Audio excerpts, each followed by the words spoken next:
say over their future. His message now is set to be one of reconciliation and the need for all sides in this debate to move on. However, he will couple that with the promise of a new deal for England and the rest of the UK. Sources are describing it as a significant new settlement. This will not include an English Parliament, but will involve granting English MPs a greater say over English affairs, a move that will go hand in hand with the extra powers promised for Scotland. In other news, it's emerged that the former mayor of Milton Keynes, Subhan Shafiq, gave character references for 3 alleged sex offenders applying to become cab drivers, as well as vouching for the serial rapist Nadeem Kiani. He also gave his support to 2 men accused of sexual offences. More from Tony Fisher. Councillor Katrina Morris claims Mr Shafiq gave a character reference during the last 18 months for one suspected sex offender, but his application was refused. Former councillor Don Hoyle, sitting on the appeal committee in 2012, said Subhan Shafiq spoke on behalf of a man accused of molesting a woman, but he says police did not pursue charges, so the man was able to carry on working as a taxi driver. 3 men have gone on trial at Luton Crown Court, charged with smuggling heroin with a street value of over £37 million into the UK in a battered X-type Jaguar. The jury heard the car was rammed with 316 packets of the drug when it was discovered in December last year. 3 men, including 35-year-old Isra Khan from Luton, deny the charges. 2 motorcyclists have been seriously injured in separate crashes in Hertfordshire. One was injured in the early hours of yesterday morning on the A41 at Hemel Hempstead. The other was injured in a collision with a minibus on Wednesday evening on the A505 near Hitchin. Pub and club goers enjoying a night out in Hemel Hempstead are being breathalyzed by Hertfordshire Police. More from Katie John. Throughout this time, people will be encouraged to drink responsibly and be aware of how much alcohol they are consuming. In addition to this, the police will carry out licensing patrols, which will run until the end of the month.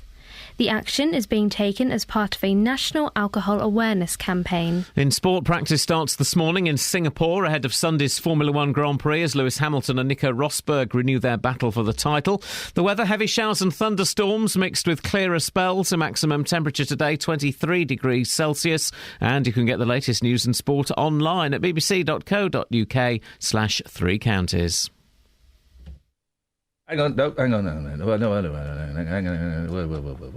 Today on BBC Three Counties Radio. From 9. The JVS Show. With me, David Prever, where you can join in the big phone-in and have your consumer problems tackled. From 12. Nick Coffer. With 2 legends on my programme today, Sue Pollard and the Queen of Musical Theatre, Ruthie Henschel. From 3. Roberto Perroni. The best stories as they happen every single afternoon and the greatest talking points. From 7. Mark Forrest. I'll bring you the best bits from everything that's been happening on BBC Local Radio. Today on BBC Three Counties Radio. Fair play, I like Nick. But describing Sue Pollard as a legend is stretching it a bit. Morning, guys. Morning, Kelly Betts. Morning, Iain. Morning, producer Catherine Boyle. Morning. Can you turn my headphones down a bit? Yeah, sure. Or your voice. Is this better? Is that better? Is that better? That's louder. That's louder. Is that better? Is that better? No, that's louder. Is that better? It's really loud. Is that better? Oh, that's just on one side. Have you done that? Is that better? Right, down both. Oh, for goodness sake. I've only got one. All right, just go down a bit more. Is that better? No. Is that better? Is that better? Yeah. No, I could only hear on one now. Oh, for goodness sakes, who cares, really? Lots coming up. Decision time for Scotland. Tough time for taxis. And party time for Hearts Police. And you. Across beds, hearts and bucks. This is BBC Three Counties Radio. How many songs do you know that start... Now, usually I don't do this, but, yeah. Go ahead on, break them off with a little previews of the remix. Man. Now, I'm not trying to be rude, but hey, pretty girl, I'm feeling you. The way you do the things you do reminds me of my Lexus cool. That's why I'm all up in your grill, trying to get you to a hotel. You must be a football coach, the way you got me playing the field. So, baby, give me that and let me give you that running her hands through my fro, bouncing on 24s. Why they say I'm ready? It's the remix to Ignition. ignition. Hot and fresh out the kitchen. Mama rolling that body, got every man in here wishing. Sipping on coke and rum. I'm like, so what? I'm drunk. It's the freaking weekend, baby. I'm about to have me some fun. Bounce, bounce, bounce, bounce, bounce, bounce, bounce, bounce, bounce, bounce. Come on. Now it's like murder, she rolled. Once I get you out them clothes, privacy's on the door, but still they can hear you screaming more. Girl, I'm feeling what you're feeling. No more hoping and wishing. I'm about to take my key and stick it in the ignition. So give me that. Let me give you that. Running her hands through my fro, bouncing on 24s. Why they saying look at ready? It's the remix to ignition. Hot and fresh out the kitchen. Mama rolling that body, got every man in here wishing. Sipping on coke and rum. I'm like, so what? I'm drunk. It's the freaking weekend, baby. I'm about to have me some fun. Crystal popping in the Stretch Navigator. We got food everywhere, as if the party was catered. We got fellas to my left, honeys on my right. We bring them both together. We got juking all night. Then after the show, it's the after party. Yeah. And after the party, it's the hotel lobby. Yeah. Around about 4, you gotta fill the lobby. Then take it to your room and somebody. Can I get a Can I get a running her hands through my fro, bouncing on 24. Come on, why they saying look at that ready? It's the remix to ignition. Hot and fresh out the kitchen. Mama rolling that body, got every man in here wishing. Sipping on coke and rum. I'm like, so what? I'm drunk. It's the freaking weekend, baby. I'm about to have me some fun. It's the remix to ignition. Hot and fresh out the kitchen. Mama rolling that body, got every man in here wishing. Sipping on coke and rum. I'm like, so what? I'm drunk. It's the freaking weekend, baby. I'm about to have me some fun. Come on, girl, we off in this Jeep. Fogging windows up, lost in the radio. In the back of my truck, bouncing up and down, stroke it round and round. To the remix, we just thugging it out.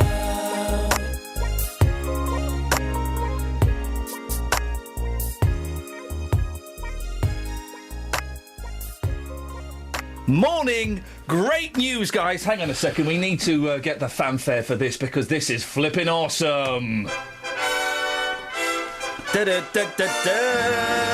Scotland, Scotland, you were sensible.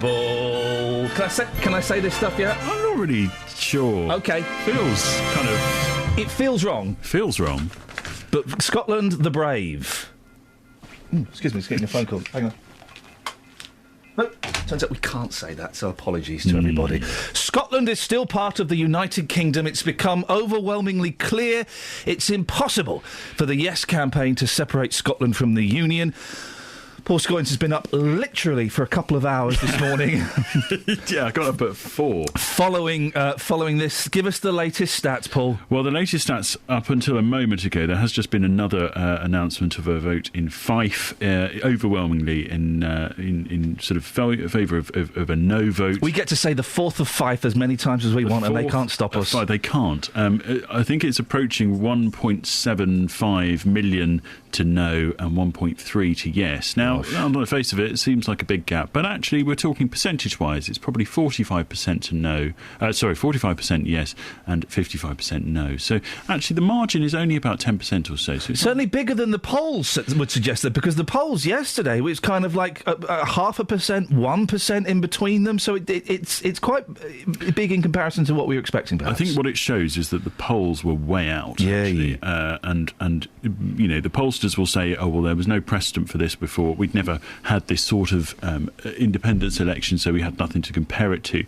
But I think what also it shows is that the you know, Gordon Brown, Alistair Darling talked about the silent majority of no voters who wanted to sort of, you know, stay as part of the union, but who didn't want to necessarily say that, and that they were a sort of a more reserved bunch, and actually maybe that shows that it plays out a bit in that favour. This was a clip of the first no result coming through.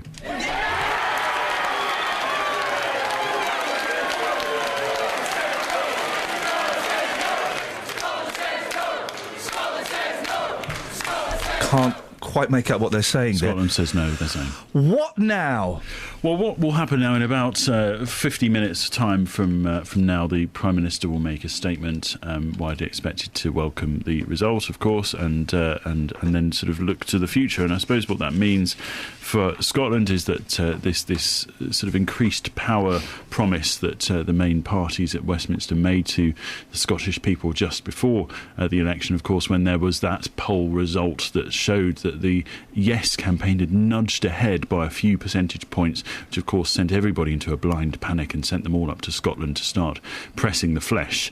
And the promises of greater sort of powers, perhaps greater tax raising powers and so on, will sort of be discussed over the next few months, and it will take a long time, because at the same time you can't have one in Scotland without other parts of the UK. Wales, Northern Ireland, and hey, what about us, the English? Absolutely, and it's entirely likely that we'll see a greater range of powers sort of devolved from a national government to a local government. So that could mean that your councils, your parish councils perhaps, at a very local level, will have even greater powers. I'm not so sure about this idea of an English Parliament. I think that probably is a little bit unlikely. The experts say that there are already lots of levels of local government in this country. You've got regional governments in some areas. You've got like county councils. You've got district councils. We've got unitary councils like Luton, Milton Keynes and so on.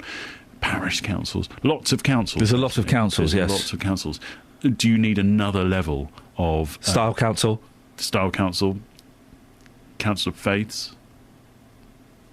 Do you need another level of local government? Probably not. So that will probably mean that just local government in this country, in England, has greater powers. I think it will mean, though, that will slow down the rest of the Scottish sort of debate. So until the sort of problems settled over in this country, there won't be a sort of resolution to what these sort of so-called devolution max powers will be in Scotland. Hey. Should we forget this for a second? Do you have some fun pop? I think so. All right, take it away, girls.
triumphant finish. Triumph.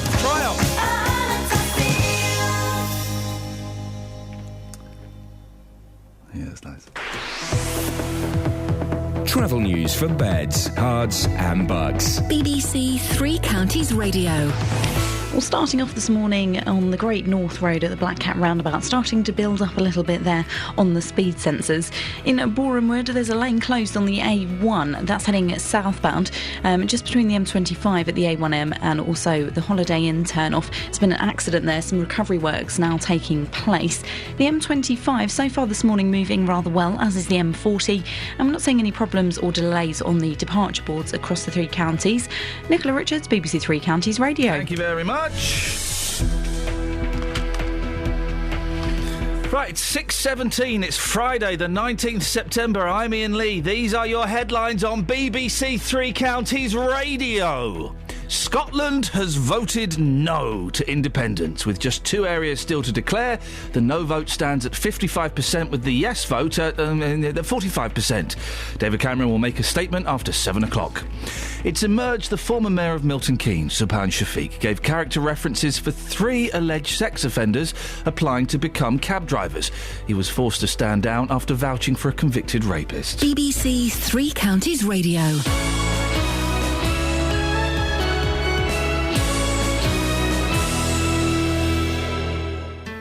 Every weekday from 12, Nick Coffer brings you BBC Three Counties Radio. I've got some great interviews coming up. He was in the trenches in France and he was shot. We both look at each other in amazement and can't believe how far we've come with the company, and we love it. We love every day that we do the cakes. Nick Coffer. We're telling people, go out and find about your family story and come back and pay tribute to them in a way that is a living, breathing legacy. Got a strong local link, hasn't it? A strong local link. Amy Merritt, she's originally from New Zealand, now settled in Buckinghamshire. Nick Coffer. I think it could be brilliant. Weekdays from 12 on BBC Three Counties Radio. OK, that's what Nick Coffer says, but what does Scotland say?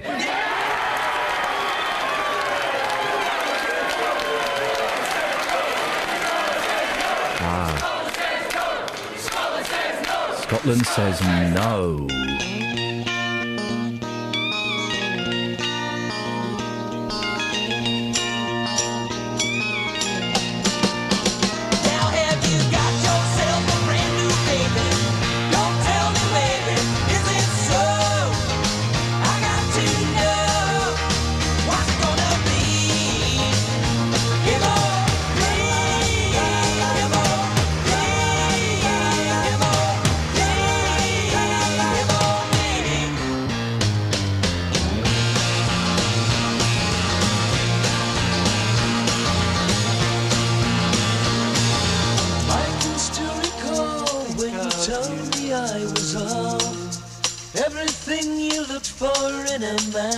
But I know that it's not true. I've seen the way he looks at you, and I think you're gonna hang me up again.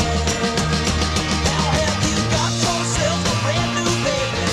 Don't tell me, baby, is it so? I got to know what's it gonna be. Come on, come on, come on.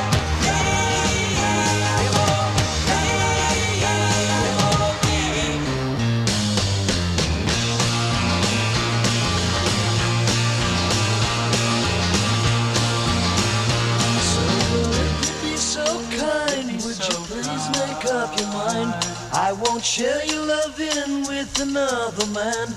And if you see things my way, could you let me know today? But if you decide it's him, I'll change my plans. So now you got yourself a brand new baby. Don't tell me, baby, is it so? I got to know what's gonna be. Come on, come on.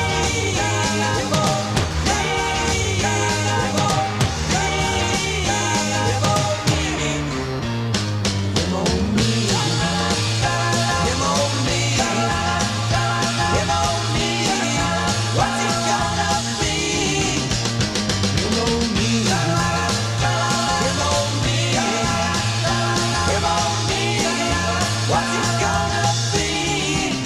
That's Paul Revere and the Raiders. They had literally zero impact in this country. Literally zero impact in They this sound country. a little bit like the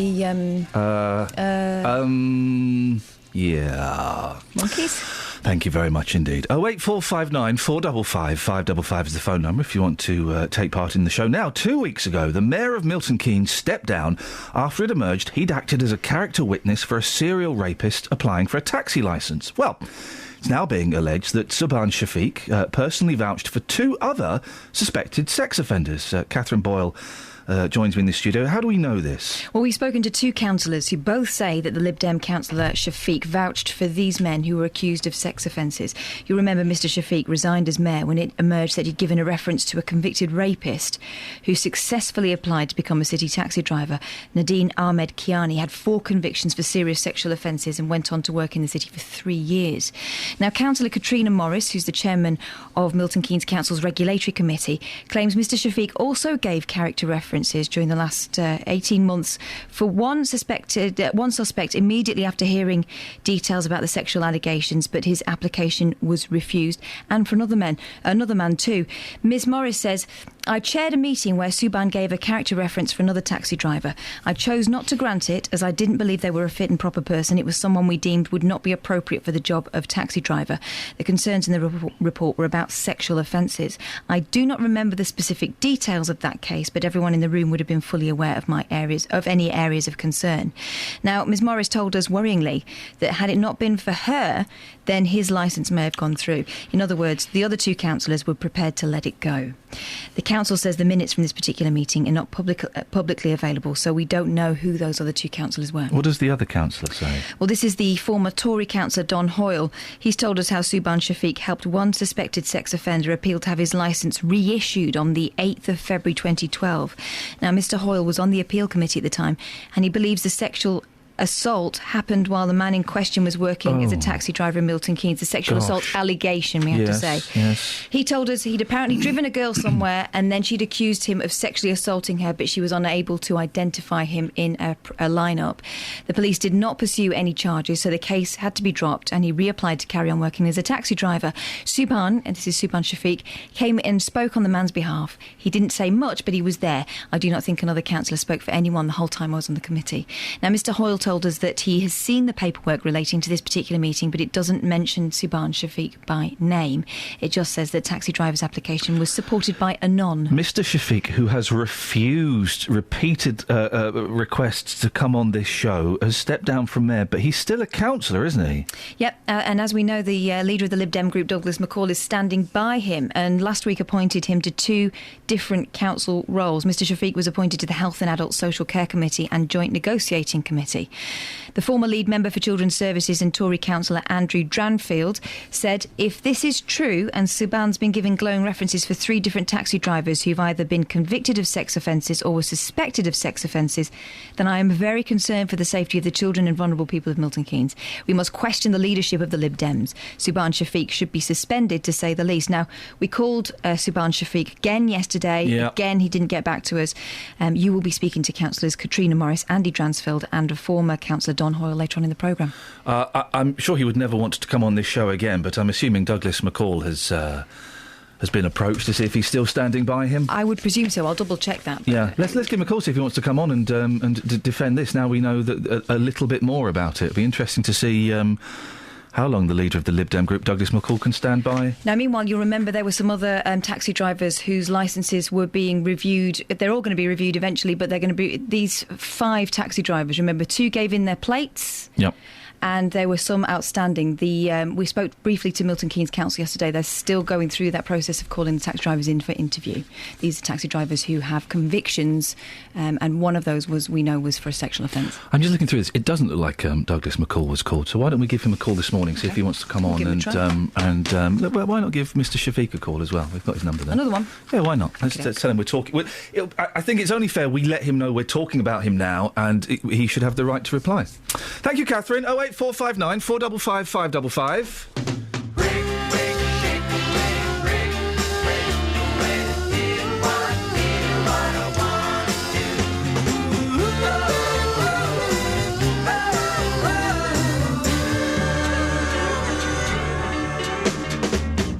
Time will not wait.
break away.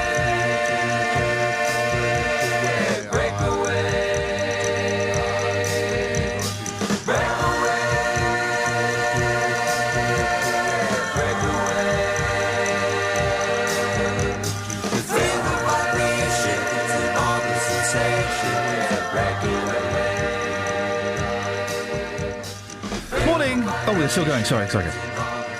Yeah, they're going. They're walking away from the microphones. We've discovered how you don't get fade-outs in records anymore, do you? It's an abrupt halt. Yeah. And you don't get many cha-cha-chas either. You get very few cha-cha-chas, and you certainly don't get a spoken interlude. Oh, no. I do like a nice spoken... David Cassidy was good at the spoken interludes. The Brits aren't so good at it, though. No. Do you remember Kerry Katona's in Atomic Kitten's Whole Again? You can make me whole again. No, Kerry. She, I'm trying to think what other records have got spoken. All Saints. But that was at the start, so I don't know if that counts. It's nice when the song breaks down and I'm going to love you forever, girl. I just want to tell you this, that whenever I look in your eyes, I'm always going to be dreaming of your surprise. Oh? Yeah, I know. Well, they're always a little bit... Yeah. Aren't they? Yeah. You can give us a call on that or anything, to be honest. I know that by come 9 o'clock we'll be bored of talking to Scotland. Travel news for beds, cards and bugs. BBC Three Counties Radio. Starting off in Leighton Buzzard at the moment, the High Street's closed just at Bridge Street. Now that's due to a police incident that's happened there. And in Boreham Wood on the A1, there's a lane closed just between the junction... just between the M25 at St Albans Road and also the Holiday Inn turn-off. There's been an accident there and recovery works now taking place. Also getting reports in of an accident on the M40 London bound, just between Junction 4 at the High Wycombe Handycross roundabouts and Junction 3 for Loudwater. So far, looking at the trains, everything seems to be running well this morning. Nicola Richards, BBC Three Counties Radio. Across beds, hearts and bugs. This is BBC Three Counties Radio.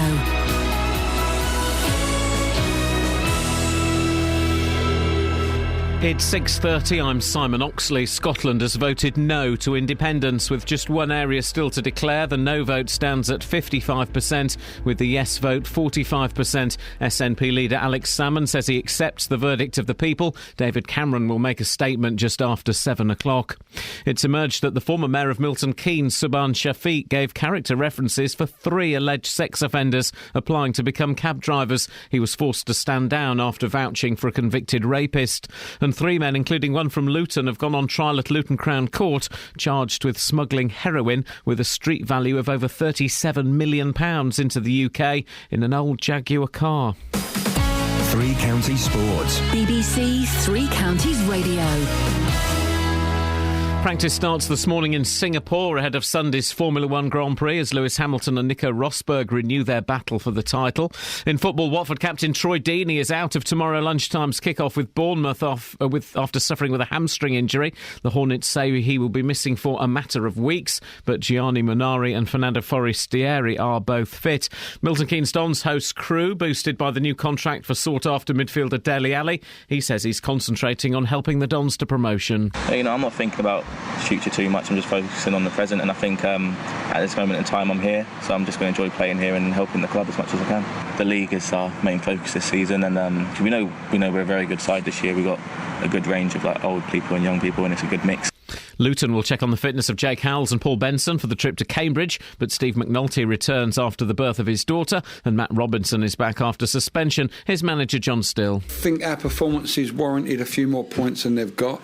But having said that, as I said, we have to have people that can clear the ball from our box, and on a couple of occasions we haven't, and put it in the other end, and on a couple of occasions we haven't. There was a few games earlier on the season we're not making enough chances. Final ball, I kept saying about our final ball, our final pass. I think we're doing that now. Elsewhere in League Two, Stevenage go to Oxford, Wycombe are at Portsmouth, and there's commentary on Watford, MK Dons, Luton, Stevenage and Wycombe in tomorrow's Three Counties Sport, which starts at midday. And in last night's Europa League matches, Tottenham drew 0-0 away to Partizan Belgrade. Everton were 4-1 winners at home to Wolfsburg. BBC Three Counties News and Sport. The next full bulletin is at 7. If you hear a whisper, give us a shout. Iain Lee. BBC Three Counties Radio. Is this still a thing? Yeah, it's a big thing. Well, it's a very, very big thing. The whole whisper shout thing really is taking the world by storm, isn't it? If you hear a whisper, give us a shout. That's Peter Andre. That's Pondre. It's Worrell Thompson, isn't it? No. Hey, what Worrell Thompson got done for the old SL, didn't he? The shoplifting. Probably just the S. I think it's was one it word. was it a cheese? I can't remember. I think it was a cheese. And since then, nothing. We heard nothing. He should have gone in Big Brother or something. Maybe he's getting ready for the jungle. Did he do the jungle? He did the jungle. He done the jungle, and he threw a little hissy fit in the jungle, and he threatened to go on strike. Oh. He arranged a mutiny. But yeah, I miss Worrell Thompson. Come on, guys. In the great scheme of things, he stole a cheese. Well, or maybe he forgot to pay for a cheese. No, he stole it. He admitted it. He admitted that he had a problem and that shoplifting was a thing. Because there have been other celebrities who've forgotten to pay for things. Flipping. And they've managed to resurrect careers. Exactly. And there've been other celebrities that have done like loads of druggy stuff, and which is fine. I'm not not judging them, but in the great scheme of things, Worrell Thompson took a cheese. We all like a bit of Worrell Thompson, don't we? I thought you were going to say we all like a bit of cheese. We love a bit of cheese. Pilgrim's Choice for me. You? Really? Yeah. I like a vache qui ris. Kells? Vache... I like the do you know what it is? cheese with the garlic in. Oh, I don't... balsam. Yeah, maybe. You know what a vache qui ris is? No. Laughing cow. Why is it called that? French. She means like Dairy Lees. You mean Dairy Lees? I like Primula. I don't like... Never had Primula. I also like the cheese with chilli. No, I don't like the cheese with fruits in. Oh, I do. Chilli is a fruit. Yes, it is. It's not. Chili's a fruit. Of course it isn't. Grows on a tree. It's in the fruit aisle. I don't like cheese with apricots in. Oh, I do. What about apricots? Yeah, I like that. Oh. No, I don't like that either. Ooh. I like cranberries in it. I like it. You just, They're a good band. I like anything that's, Dolores O'Riordan did Top of the Pops in a wheelchair. Oh. She did. Anyone can get on there. I do like a combination food. No, mate. It saves you time. Anyway, the point I'm saying is I wish Anthony Worrell Thompson were back in our sphere. I think it's criminal that he's not.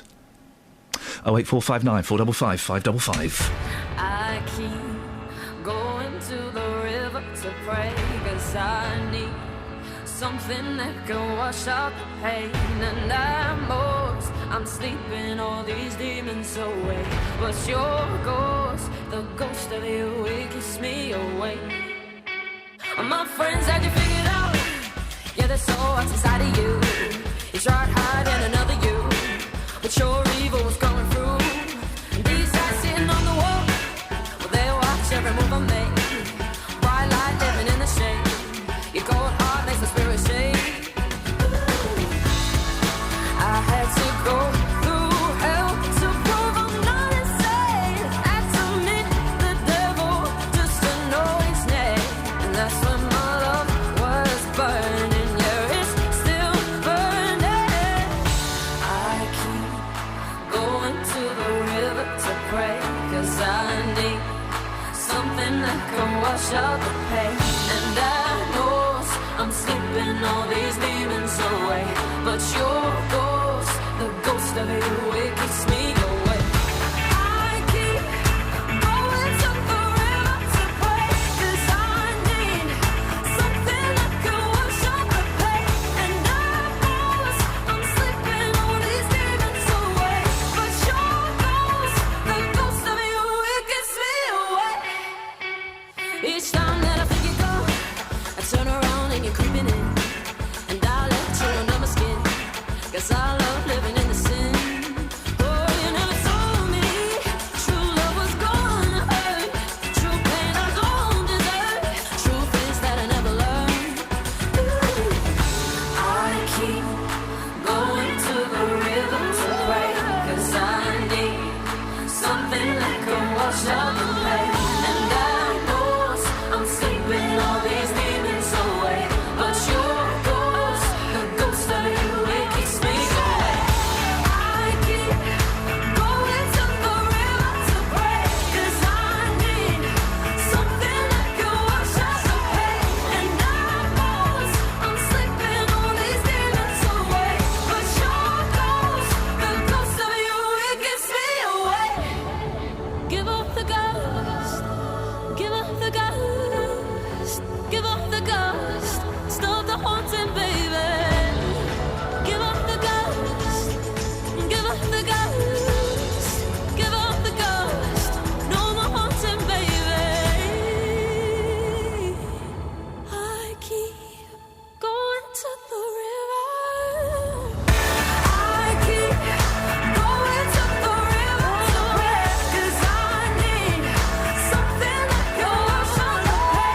That's a song there.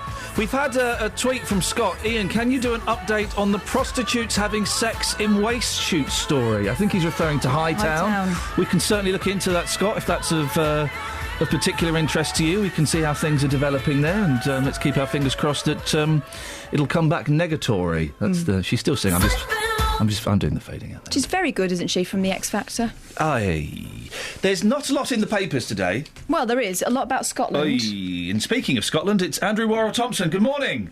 Good morning. We were just talking about you, sir, how your career faltered after your cheese incident. When are you going to be back on telly? When am I going to be back on telly? Yeah, doing the cooking. No, that's not me. It sounds like you. No. Yeah. No. Yeah. I don't know what that sounds like. That was William Wallace turning in his grave. Oh. Was that wasn't the sound of the police, was it? No, that was William Wallace turning in his grave. The Scots, I'm afraid, have voted with their wallets rather than their hearts or their minds. Tell us why, Mr. Worrell-Thompson.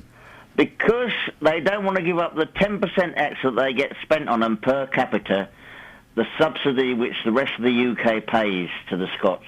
Here's the thing. Are we allowed to talk? We can talk about this now because voting has stopped, isn't it? We can talk about this, says Catherine, desperately trying to remember her BBC law training. Yes. Here's the thing, right? The pollsters were way off. They were way off. They were saying it's like 0.5%, 1%. It's not. It's a massive gap, OK? And because of the pollsters, all the three political leaders went up to Scotland and said, we will give you everything. We'll give you free Sky for a year. We'll give you loads more money. You can get all those library. We'll have an amnesty on those library books that are overdue. Firstborn children you can have. You can have them back. All of that, right? Yeah. And it turns out we probably didn't need to do that. No. That we've bent over backwards or forwards for Scotland, and there was no need to do that. No, they said they could have Justin Dealey. And I said, well, yeah, you can have him if you want him. Oh, you've been doing private deals. Yes, private deals, yeah. Well, but, I mean... Yes, it's going on. Yes? It should end. I mean, this Barnett formula that was worked out years ago. He's mentioned the Barnett formula, now we're in trouble. OK, yes? Even the chap that invented it, who's now a Lord, Lord Barnett, he said it should be scrapped because it has no relevance in the 21st century. Can I ask you, Mr. Worrell-Thompson? Yes, you can do. Are you genuinely bothered by it, or do you just think, oh, for goodness sakes? No, because it's a little bit... We'll be talking about it a lot on the show this morning, I warn you. It's a little bit dull, isn't it? No, I think they should have voted yes and gone their own way and then just seen how they would have fared. Thank you very much indeed. That's Anthony Worrell-Thompson there, calling us from the shadows of his former career. Speaking of cheese... Yes. Have you seen this stuff? I don't know where it is in the papers. I saw it online yesterday. Kim Jong-un is potentially cheesing himself to death. What? He's addicted to cheese, apparently. Oh, man, now, I don't know whether this is a horrible slur by the West to try to make him a comedy figure and not a potentially dangerous person, but apparently... He's like Michael McIntyre, isn't he? But funny. I don't know whether he's funny. Who puts the chocolate on the pillow in the hotel? I don't want a chocolate on my pillow. I want to go to sleep in the bed. I don't want to eat chocolate. That's not Kim, that's Michael. Oh, sorry. Oh, yeah. Right. Anyway, Kim likes cheese. Too much, and apparently it's not doing him any good. Hey. Here's one of the things that I would like to do but never will. I might do. I want to go to North Korea, and you can book a holiday to North Korea. Now, why would I not go? Because I work for the BBC, and I probably ain't never going to come back once they realise that. But I would love to go to North. There are people listening to this. Hang on, it's 6:42. Not actually accurate. There might be people listening to this who've been to North Korea. I would love to go. Wouldn't you be interested to go to North Korea? I'd be really interested to see it. You wouldn't see the real North Korea. No. You'd see what they wanted you to see. The closest I've been to any kind of shadowy regime is going to Cuba. Oh. And I don't know what Cuba is because the one I saw was the holiday version. Yeah. And any time we got close to... Because they use a lot of the hotels where tourists stay as government buildings. And there's lots of shadowy figures in the corridor talking into their lapels and stuff. There was this undercurrent there of, I really wonder what's going on in real life. And whenever you went out on a tour, you were guided round, and the guides would never answer anything about the darker side of history, you'd say. They would talk about Castro's enemies, but they would never say what Castro did during the revolution. Do you know who I envy? Cigar smokers. Why? There were some massive ones there. They were like sausages. Cuban cigars, you see, that's the thing, and they're the best cigars in the world. So they say. Well, I would love... I've smoked a cigar in the past, and the slim ones, the Hamlets... what? Hamlets. The Hamlets, they don't do it for me. I want a big, fat thing shoved in my mouth. I want to slurp on that bad boy. But they make me nauseous. You can only have a couple of... Yeah. Then you feel sick. We went round some of those cigar factories. Yeah. They're not being rolled on virgins' thighs, it turns out. Oh. Normally by toothless old men. But I found out an interesting fact about cigars and why they're called certain things. There's some called Romeo and Juliet. Have you heard of those? I have heard of those. Do you know why they're called that? OK. After the play. Yes. Thank you But very do you know much. why? Oh, OK, because... Not just because it sounds nice. Because they're 14 years old. No. One's killed themselves, but the other one hadn't actually died yet. No. Their parents wouldn't keep them together. No. I don't know. That's what they used to read to the workers so that their minds were stimulated. Oh, by that rubbish. Let's be honest. Can we be honest? We can speak honestly. We're friends, aren't I we? hope you're not going to slag off Shakespeare. He's rubbish. No, he's not. He is rubbish. No. The only good thing he did was Much Ado About Nothing. Hilarious. Which is brilliant. He's brilliant. The rest of it, complete and utter tosh. No, nonsense. You had the wrong teacher. I tell you what, can we ask an independent voice? Kelly? She's adjusting herself. Sorry, hello? No, hello. Don't apologise. I Hello. was just editing some stuff. That's fine. Shakespeare? Yes. Rubbish, isn't he? No. What? I'd like to see you write some stuff. OK. Yeah. Well, hang on a second. I have written some stuff. And secondly, Yeah. I've written for a retro gamer magazine. I did a column for 2 years, 500 words a month. That's How many not meanings easy. were in that column? So- How many meanings could you draw from that column? As many as you wanted. How many layers? Loads. Could we perform it on a stage? I could do a play. Could we read it in a book? Yes. Could we make it into a new film? Sure, why not? Oh, Would I it don't still be think so. relevant today? Because it taps into the yeah, very it was- the essence of human psyche. It was timeless. So, Kelly, basically, in conclusion, you think that Shakespeare was rubbish? No. No. But I know what you're about to play. No, I'm not about to play it because I can't find it. Yes. Oh, you do think he's rubbish? Thanks, Kels. You had the wrong teacher. Hang on a minute. Hang on a minute. Hang on a minute. It's going to be worth it. Is it this? My favourite mum's with too. What's yours? That's not what I was looking for. I made that person. Boom. I didn't make that person. There's no more Fanny. No, That's not me. it. Yeah, hang on a minute. We're going to find it. Oh, yeah, right. Kelly? Yes. No, hang on. Hands up. Who's... Do you think that Shakespeare's rubbish? No. I do. Oh, thanks. Travel news for beds, cards, and bugs. BBC Three Counties Radio. Well, so far this morning, it's starting off in Leighton Buzzard, and at the moment the High Street is closed, just at Bridge Street due to a police incident that's happened there. Taking a look at the M40 London bound, getting reports in of an accident between Junction 4 at the High Wycombe Handy Cross roundabout and Junction 3 for Loudwater. Taking a look so far at the M25, starting to build a bit between Junction 25 for Enfield and Junction 27 for the M11 as those major road works continue. Also just getting in the M25 heading clockwise, there's a lane closed between Junction 19 at Watford and Junction 20 for Kings Langley. That's due to a vehicle fire. And seeing some delays on Thameslink at the moment between Watton at Stone and Hertford North, and that's due to a signalling problem there. Nicola Richards, BBC Three Counties Radio. I'm having the intricacies of Romeo and Juliet explained to me. Yeah. Catherine, would you like to clarify? Don't be respectful about it. Randy teenagers. Thank you very much indeed. 6:47. It's Friday, the 19th September. I'm Iain Lee. These are your headlines on BBC Three Counties Radio. Scotland has voted no to independence, with just one area still to declare.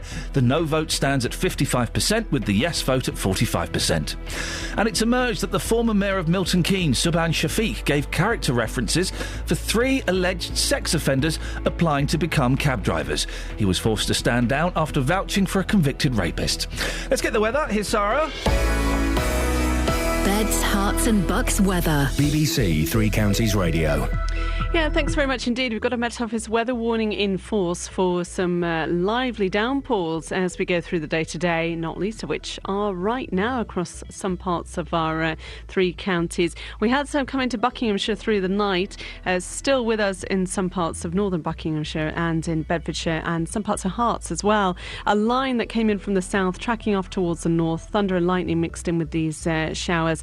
They'll clear away, and then we're looking at a lot of dry and bright weather for a good deal of the day today. Still cater for the risk of showers for the next little while, but by the end of breakfast time, a lot of dry weather for us. Increasingly, we'll see some brightness coming through, but that sparks off some further showers by the end of the afternoon as the humidity is still high. Temperatures up to 23 Celsius, still well above where we should be for the time of year, and then further showers to come as we go through the latter parts of the afternoon into the evening and overnight. They're isolated, so a lot of places will avoid them, but if you catch them, the reason we've got a Met Office weather warning is that they are torrential.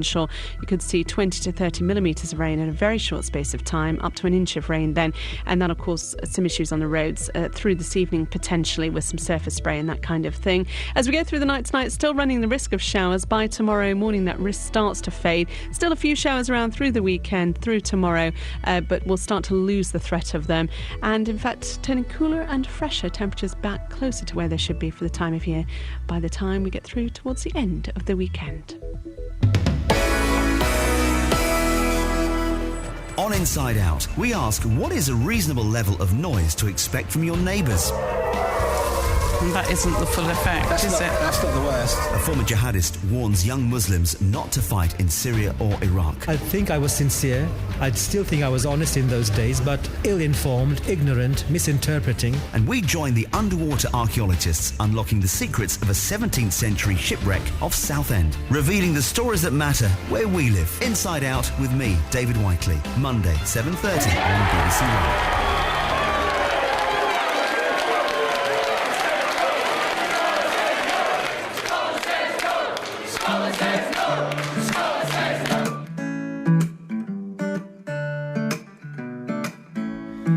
Every day I see you, but it's like you're living in another world, where everyone is cool and guys like me are just invisible. Everybody knows that you're out of my league, 'cause I'm always the last one to be picked for the team. Standing in the corner and you don't notice me, and I'm thinking, if I was a Jedi, not a man, I would use the Force to pull you in, close my eyes and lift you off the ground, use my mind to spin your world around.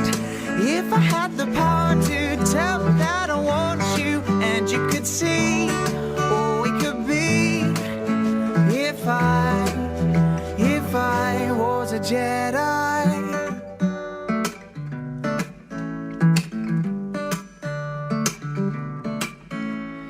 Every night I see you in my mind, or when I'm working out the chords, and silently I sing to you, imagining you hearing all these words. I know you'll be busy with a different kind of guy, the kind of guy who kisses you with one thing on his mind. He'll promise you the world, but then he'll show his darker side. And I'm thinking, if I was a Jedi, not a man, I would use the Force to pull you in, close my eyes and lift you off the ground, use my mind to spin your world around. If I had the power to tell you that I want you, then you could see all we could be. If I was a Jedi,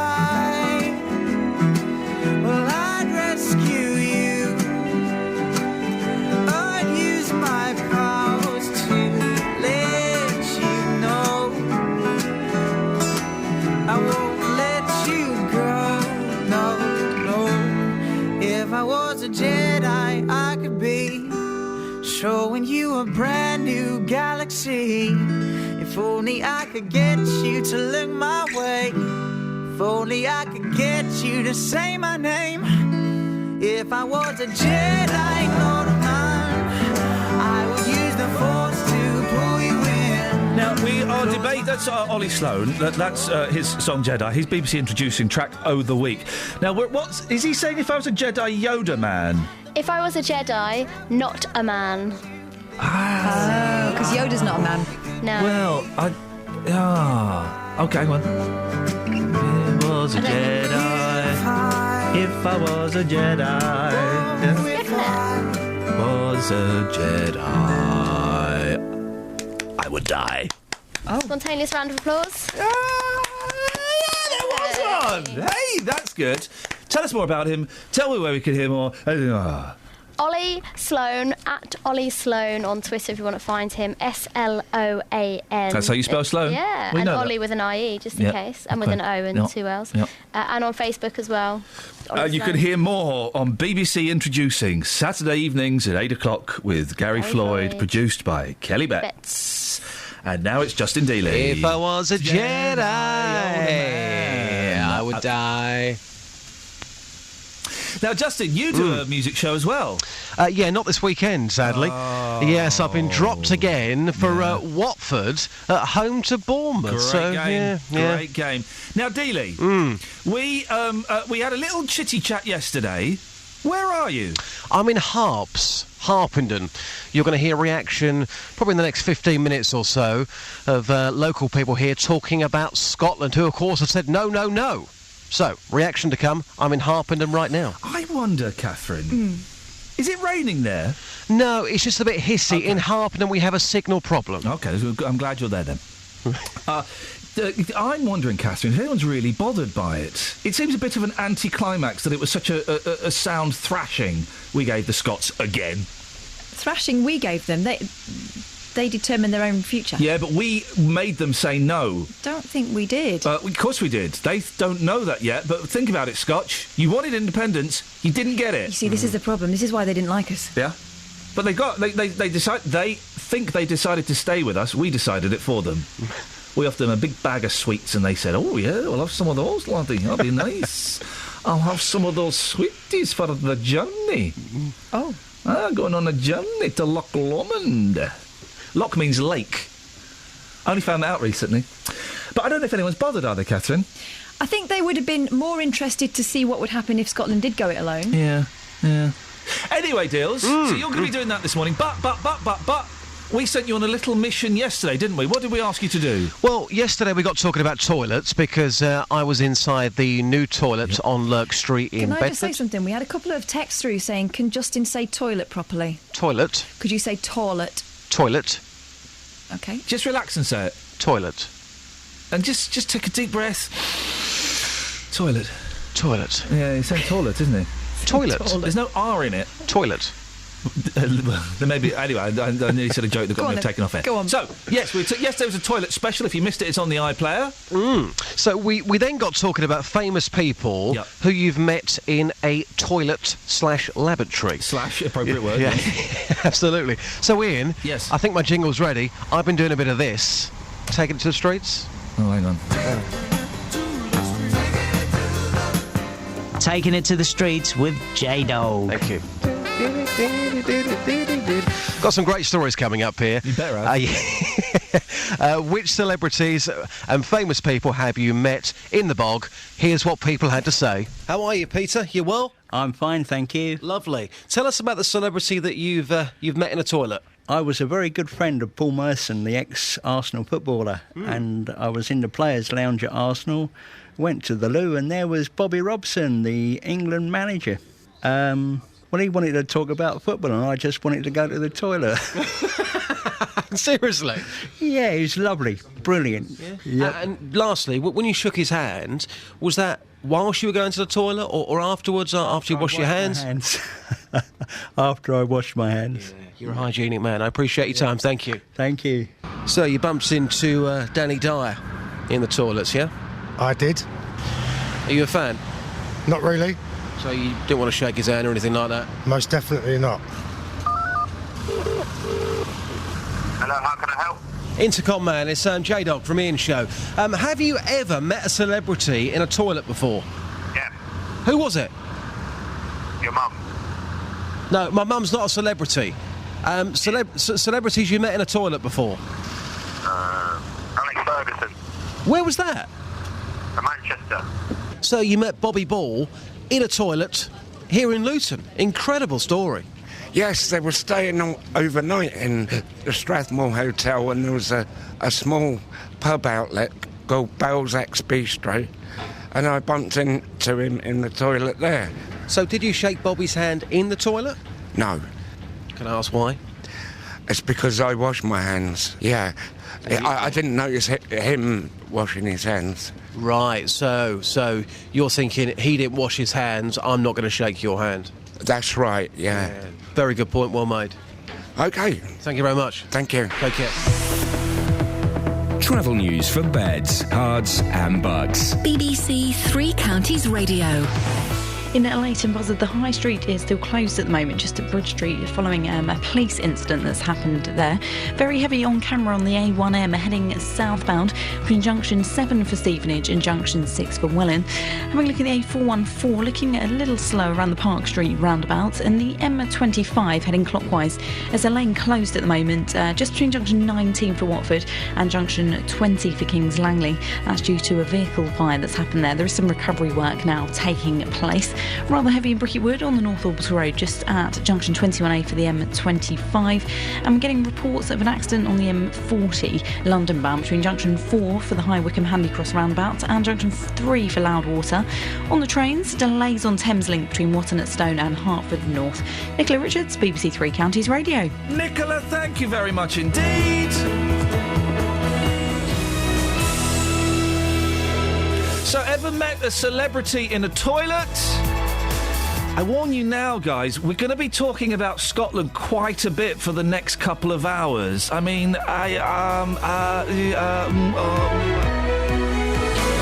Local and vocal across beds, hearts and bucks. This is BBC Three Counties Radio.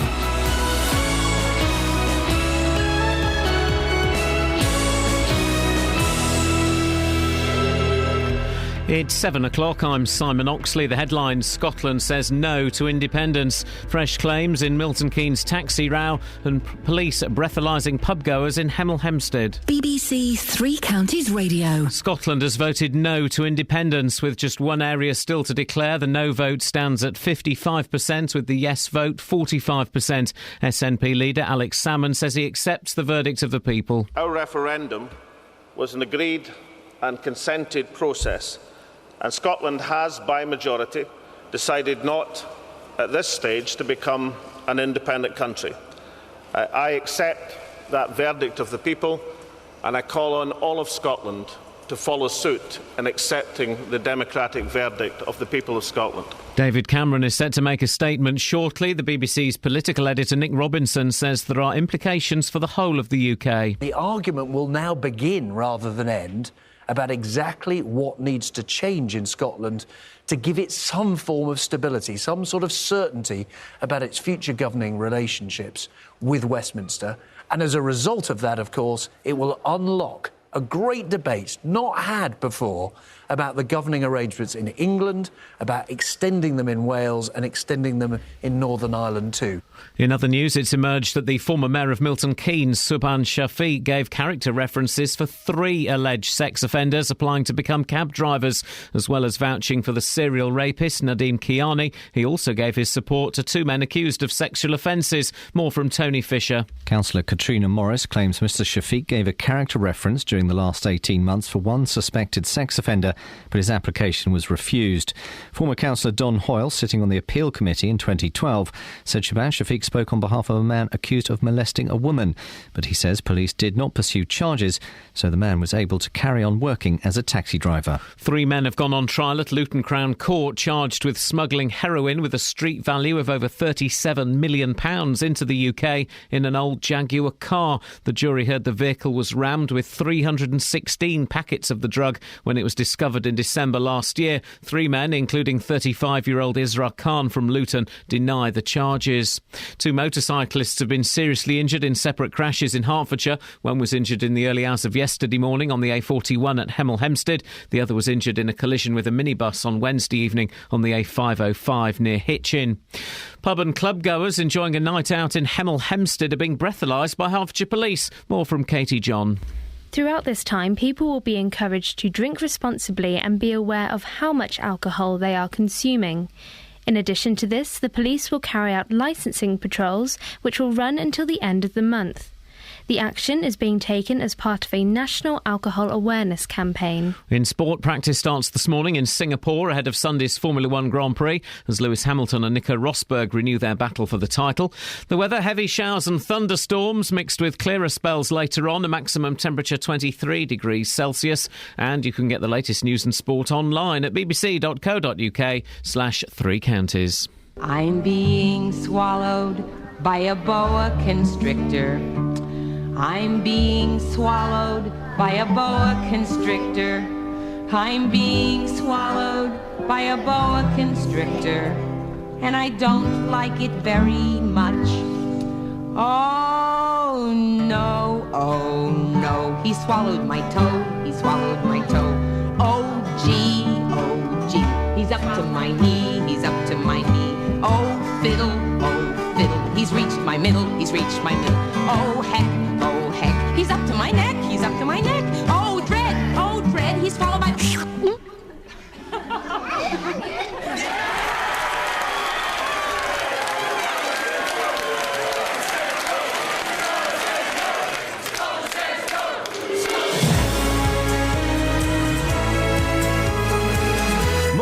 Iain Lee, BBC Three Counties Radio. Man alive, it's Friday. Thank Crunchy for that.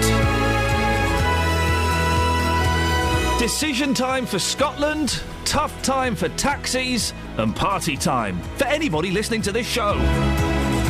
If you want to take part, then why don't you give us a call? 08459 455 555. Ever met a celebrity in a toilet? Steady. And basically, we will be talking about Scotland quite a bit this morning. Obviously, it's the biggest story around, but...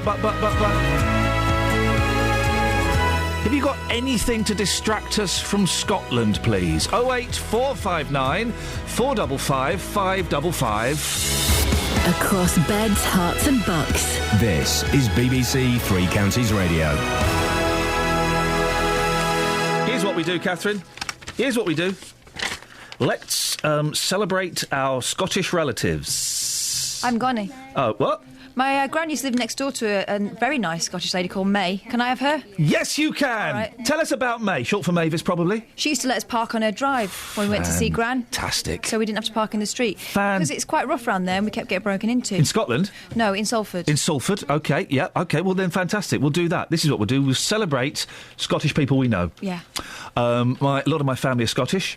Yes. My granddad Jock was Scottish. Yeah, you were frightened of him, weren't you? I was frightened of him because he was a very old-fashioned gentleman. He had a very thick Aberdeen accent, which I could barely understand. He was also like to drink a lot of alcohol. Oh. And so when he drank a lot of alcohol, I could understand him even less. And I would be like 5 years old and I'd sit there and he'd speak to me. I wouldn't have a clue what he was saying. I'd run out to my mum crying. Oh. Let's celebrate the Scottish people you know. I've got another one. Go on. My favourite presenter I ever worked with, Ronnie Barber. Yeah. He's a Scotsman. Whoa. And charming man, a funny man, Yeah. and greatly missed by me. What do you mean your favourite presenter you ever worked with? That? Yeah, I had a favourite producer. Was it me? Sorry, Kels? Was it me? No. Do you remember when I produced you? Yeah, unfortunately I do. No, it was actually Catherine, so that makes things... Awkward. Yeah. Well, I mean, I like you too, but, you know, it was something special. Thanks, mate. Across beds, hearts and bucks. This is Iain Lee. BBC Three Counties Radio. Give us a call. Let's celebrate Scottish people you know, shall we? Now, Scotland will remain part of the UK following a victory for the No campaign in the referendum. In the last hour, the First Minister of Scotland, Alex Salmond, has conceded defeat, but said he expected the promises of greater powers to come quickly. Well, political reporter Paul Scoynes is here. The polls, it would seem, had it quite wrong. Yeah, Ian, in the sort of run-up to the election, the polls are putting it very close, only a point, sometimes less in it, and sometimes in the sort of case of the last week or so, it turned out that the polls were suggesting that the Yes campaign had it by a margin. Of course, that then triggered a huge decamp to Scotland by the Westminster parties to try and shore up support, and it would seem on the face of it that certainly the government will claim that is what turned it. Indeed, the Prime Minister is speaking right now, and he said that he welcomes the Scottish independence vote. I bet that's a very smug speech he's giving there. Well, he's sort of saying that, of course, that the Scots have rejected that independence vote, and indeed will now move towards trying to push for new powers. What was interesting, we heard a bit of Mr. Salmon's speech. Is he said the Scottish people have rejected independence for now. Yes, there ain't never going to be another referendum, is there? That's it. Well, I think it's one of these once in a generational things. Yeah. So I think it tends to be one of these sort of things that takes a little long time. But indeed, what I suppose is resounding was the turnout, incredible turnout. So between sort of 80 and 90%, 86%, I think was the turnout. So incredible, really, that was the sort of amount that they managed to get out. I'm just looking at my screen. We're going to go to some audio with Matt Lockwood in a bit, but I don't actually have it in the running order. So let's slip that if we can. Huge turnout. Yeah, absolutely. More than people vote for the X Factor. Indeed. I mean, the numbers are quite incredible. So the no vote managed to poll around 1.9 million. The yes vote 1.5 million. Indeed, only I think around 4 million people were registered. So huge numbers, really, when you think about it. Just a massive turnout. And indeed shows that people are engaged in politics when it's something that they care about. Indeed, I think that what you'll hear in a second is that across the country, people were sort of engaging in this, not just on the street, but on social media and so on as well. So yeah. Well, we've got the audio now. Our reporter Matt Lockwood went to the Watford and West Hart Scottish Society last night as they held their weekly dance in Bushey.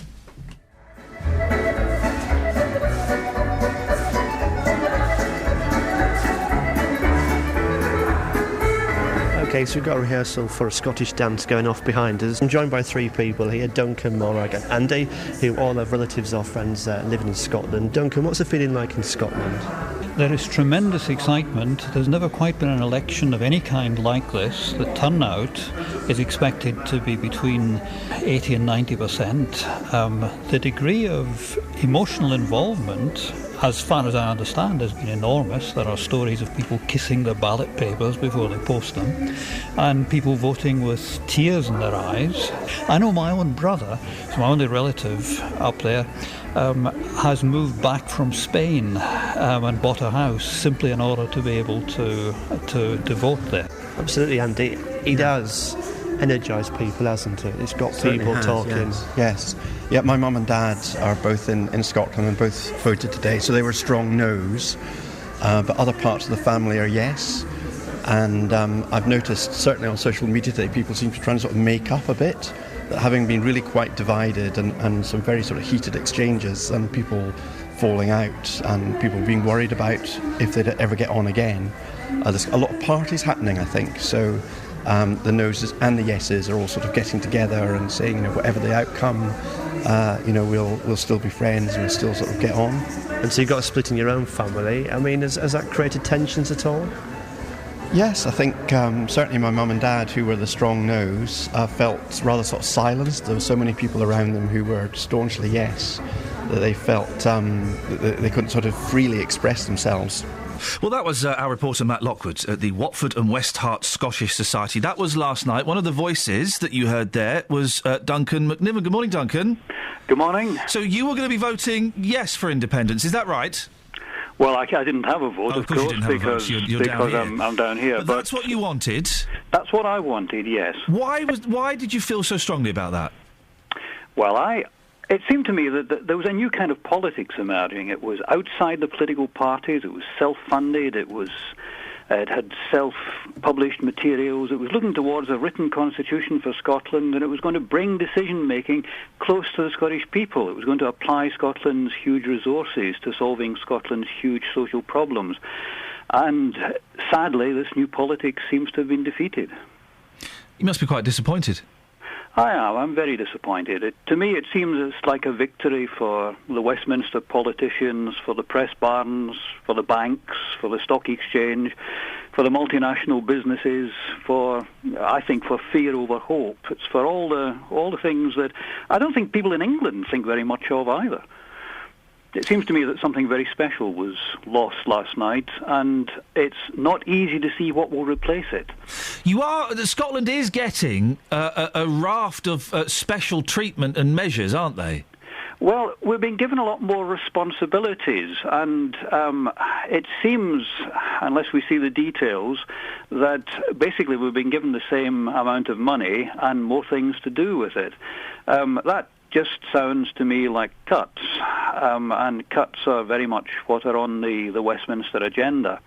There's plenty of Westminster MPs who are talking about their doubts even about delivering these things and of curbing the powers of the Scottish Parliament. I think we've just got to see. I'm not optimistic about this. I think Scotland has now lost its day of power. I'm reading on the television screen as we're speaking, Duncan. The strap on the BBC News is the Prime Minister has just said he will ensure devolution commitments are honoured. Do you buy that? No, because there is no written constitution in Britain. No parliament can be bound by a previous parliament. A future Boris Johnson or Nigel Farage as Prime Minister would not be bound by that for 5 minutes. Westminster could abolish the Scottish Parliament tomorrow in 5 minutes. Duncan, you've just given me a nightmare there, but thank you very much. That's Duncan McNiven, lives in Croxley Green in Rickmansworth. Paul? I think Duncan's maybe being overly negative at that point, because if you were to take this as a prime ministerial race, for example, 45% to 55% isn't a resounding victory for the No campaign. It's still, very close, and I think that shows that there will be a significant movement from people who want actual change. And of course what that means for the rest of us, for the rest of the country, for England, Wales and Northern Ireland indeed, is that you will probably see greater powers devolve down to a local level. Now, Duncan could well be right by the getting us to do more with less money, but it was very clear that whoever was in charge of whatever country Scotland was going to become, the financial pressures were still going to be there. So were it a yes vote, they were still going to face the same financial pressures that the whole of the UK faces now. And indeed, what the Better Together campaign was saying, well, you're facing those pressures, but in a landscape that we're not quite sure what it'll look like. We were talking, in reference to our conversation an hour ago, we were trying to list councils, came up with the Style Council and various other councils. But wasn't there a council in Star Wars? What the Galactic Council? I don't know. I'm not a fan of Star Wars. I think it's an awful film. But there was didn't Darth Vader sit on wasn't he on the local council? He was on a council. What council did Darth Vader and Peter Cushing sit on in Star Wars? 08459 455 555. Are you saying that Darth Vader was a parish councillor? Something like that, yes.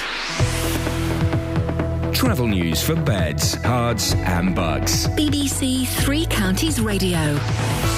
Starting off in Leighton, Buzzard, the High Street is closed at the moment, just at Bridge Street, following a police incident that's taking place.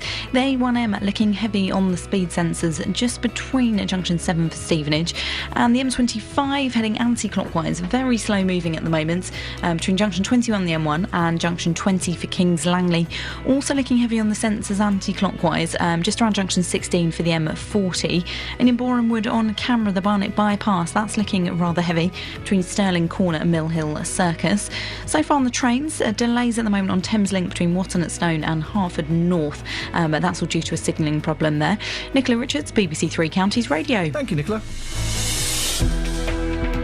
7:16, it's Friday the 19th of September. I'm Iain Lee. These are your headlines on BBC Three Counties Radio. Scotland has voted no to independence, with just one area still to declare. The no vote stands at 55%, with the yes vote 45%. David Cameron says there is now a great opportunity to change the way that Britain is governed. And it's emerged that the former mayor of Milton Keynes, Subhan Shafiq, gave character references for 3 alleged sex offenders applying to become cab drivers. He was forced to stand down after vouching for a convicted rapist. BBC Three Counties Radio.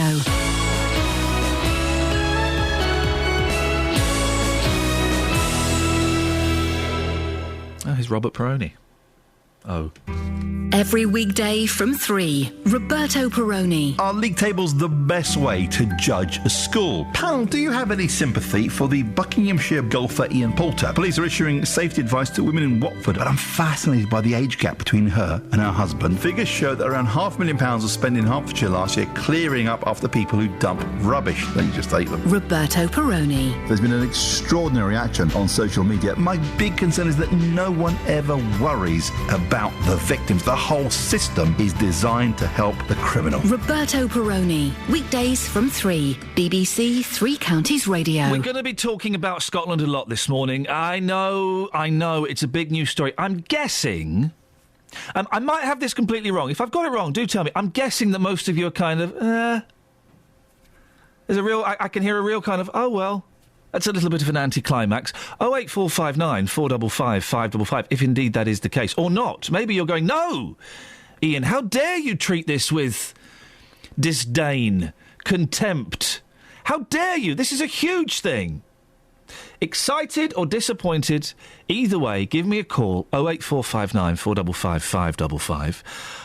And if you're not that bothered, why don't you call us up and let us know about any Scots people you've ever met?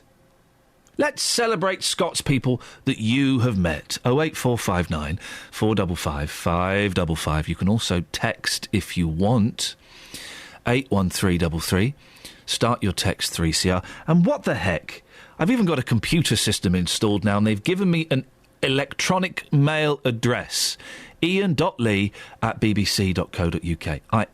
ian.lee@bbc.co.uk. If you hear a whisper, give us a shout. Iain Lee. BBC Three Counties Radio. Now, a couple of weeks ago, the Mayor of Milton Keynes resigned after it emerged he'd vouched for the character of a serial rapist applying for a taxi licence. Well, we've been trying to contact Subhan Shafiq about what happened, with no success. He doesn't seem keen to come on this show or any other show and explain himself. We'll give him a call before 9 o'clock to see if he fancies coming on. But, and if he does, we'd certainly like to ask him a few questions, because it's now alleged that he spoke up for 2 other prospective cabbies who also happen to be suspected sex offenders. Well, that's according to my next guest, former Conservative councillor Don Hoyle, and the current Conservative councillor Katrina Morris, who's been chair of Milton Keynes Regulatory Subcommittee for the past 18 months. Good morning to both of you. Good morning. Now, let's start with you, Don. Former Tory councillor Don Hoyle. You say that Subhan Shafiq helped one suspected sex offender appeal to have his licence reissued on the 8th of February 2012. What happened there? Well, we were told that to be on our best behaviour, of course, with... because we're having a councillor come in, and the councillor was Subhan. He didn't say very much, but it was very unusual for a councillor to speak up on behalf of a cabbie. And what did he say? Well, he didn't say very much at all. But the fact was that he was there at all. That was the thing. And I mean, in the end, the chap, there was no evidence put up against this chap. The girl who alleged that he'd molested her couldn't pick him out on a. So that was what the driver had. He had been a cab driver. He'd been accused of molesting a girl, and she had been unable to identify him in a police lineup. Yes, and the police didn't proceed with any prosecution for lack of evidence. But the fact that so it had to be dropped. But the unusual thing was that Subhan Shafiq had come along to speak on the man's behalf. As I say, you often used to get people come along and help them speak, because their English suddenly disappeared.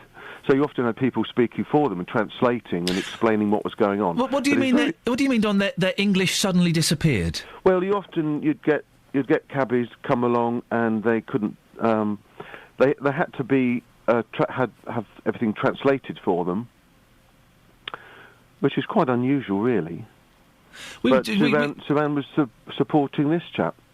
We talked just one brief side note. We talked about this last week. Do you think it's important for cabbies in Britain to speak English? Well, they have to understand what their clients are telling them and the directions and where to go. Now, I suppose in this case, the chap hadn't been charged with anything. He hadn't, as far as I know, he certainly hadn't been found guilty of anything. So no, I'm assuming that's important to understand. Yeah. You know, we can't say there's no smoke without fire. You can't say that. You have to go on the evidence you're given, and in the end, he said, "Well, the evidence just isn't there." So the gentleman was given his cab licence back? Yes, it wasn't taken away from him. OK. Stay there, Don. Let's speak to Katrina Morris, been chair of Milton Keynes Regulatory Subcommittee for the past 18 months. Katrina, you head up the committee which grants licences to taxi drivers and casinos and clubs. One of these men appeared before the panel within your time as chair, didn't he? Yes, just to correct you, I'm just recently become chair of the overall committee in the last week, but previously, if you were the vice chair, which I was one of them, you could chair subcommittees, so I have chaired a number of subcommittees. Thank you for the correction. And yes, I've chaired many subcommittees, but I have chaired one where Subhan came in as a reference. And interesting that Don was just saying that that was unusual, and that's something I've been saying. That's the only time I've sat on one where somebody else has come in with a character reference. I've had them where they've had their solicitor with them or other people. I haven't had a translation issue. They've always spoken English, those that I've seen, but it is the only time I've been aware that another councillor has come in and spoken up for somebody. So how do you know that the chap applying for a licence was a suspected sex offender? You get red papers, which are confidential papers before any of these subcommittees. Nobody else can see them other than the committee and obviously the applicant and the officer who's doing the licence.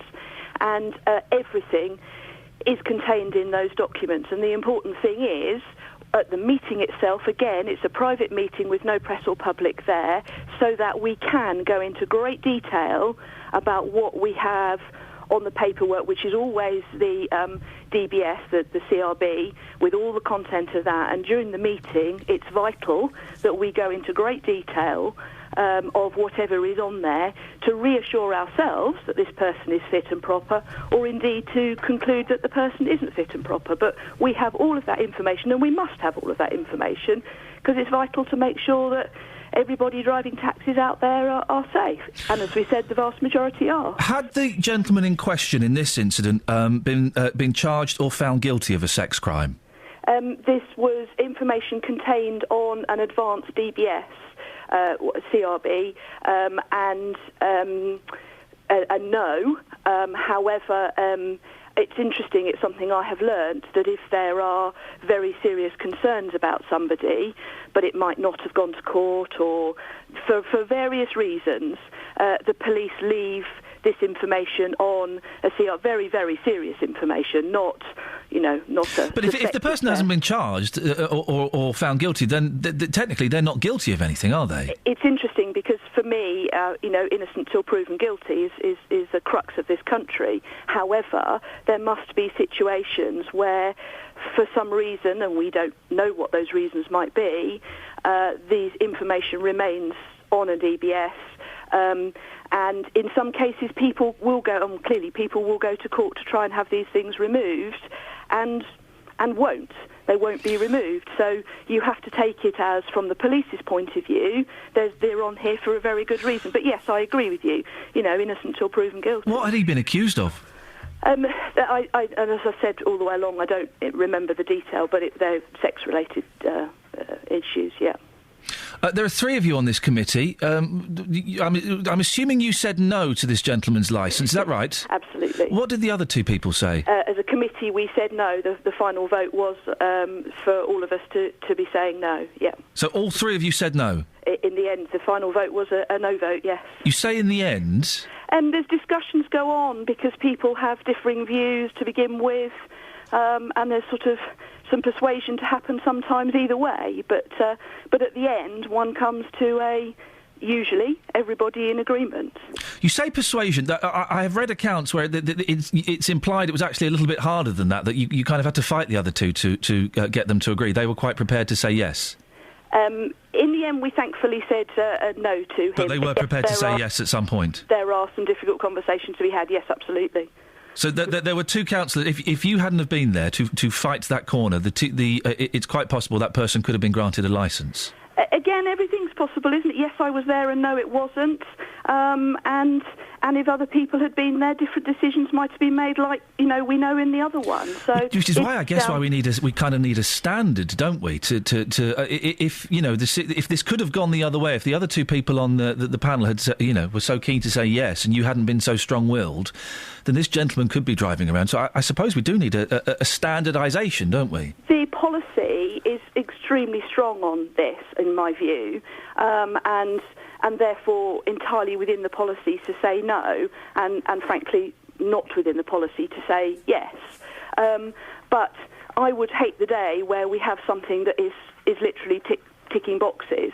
One has to have opinions to be allowed to be made, and to make sure, because there will be the odd circumstances, not related to sex offenders, but there will be the odd circumstance where something's slightly different, and there have to be guidelines, but they're very strong guidelines, and I feel confident that they say what they need to say, and that people that shouldn't be cab drivers are not out there doing it. Two final quick questions. When we spoke to you last time, Katrina, you couldn't remember if one of these gentlemen had been accused of sex crimes. You've remembered now. What triggered your memory? No. I did have said before that they were sex-related, but I don't know... On the show last week, you couldn't remember?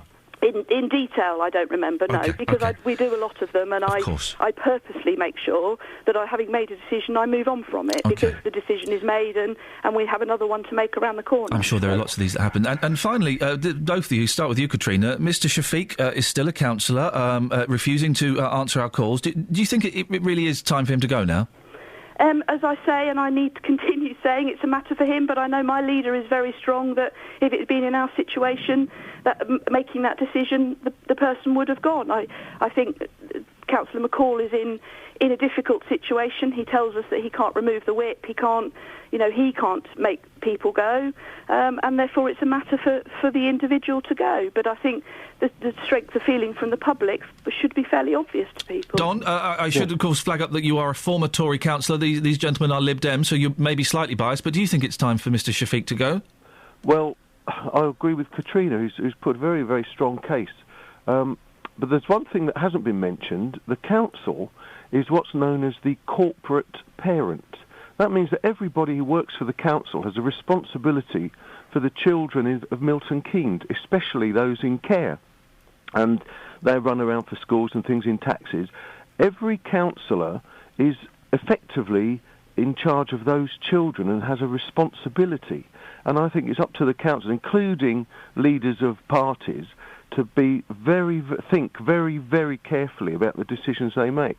And whether, I agree with Katrina, it's up to the person to examine his conscience and see what he ought to do. But it's a very, very serious business being a councillor, and in fact working for a council. You're effectively the parent of children who are very vulnerable, and also of adults who are vulnerable. Don, do you think that Mr. Shafiq has let down the children of Milton Keynes? I think it's a very, very sad day that this has happened. That's really what's happened. Whether he steps down or not, it would make a clean sweep if they stepped down and said, yes, we've really made a mistake over this. Don, thank you very much indeed. Former Conservative councillor Don Hoyle and the current Conservative councillor Katrina Morris. 08459 455 555. Travel news for beds, cards and bugs. BBC Three Counties Radio. Starting off looking at the sensors at the moment on the Great North Road, looking very heavy moving at the Black Cat roundabout at the moment. In Dunstable, it's heavy on the High Street at the moment, just around Church Street. And the A1M heading southbound, very heavy moving, just around Junction 7 for Stevenage. Just getting in Leighton Buzzard, the High Street has reopened now, that was at Bridge Street. And the M25, very slow anti-clockwise between Junction 21, the M1, and Junction 20 for Kings Langley. And in Cheshunt, very heavy moving on the A10, the Great Cambridge Road, just just around College Road. And taking a look at the Barnet bypass on camera, that's looking heavy heading southbound between Stirling Corner and Mill Hill Circus. On the trains, delays on Thameslink between Watton Stone and Hertford North, and that's due to a signalling problem.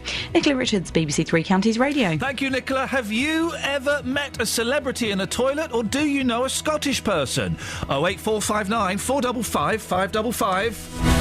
Across beds, hearts and bugs. This is BBC Three Counties Radio.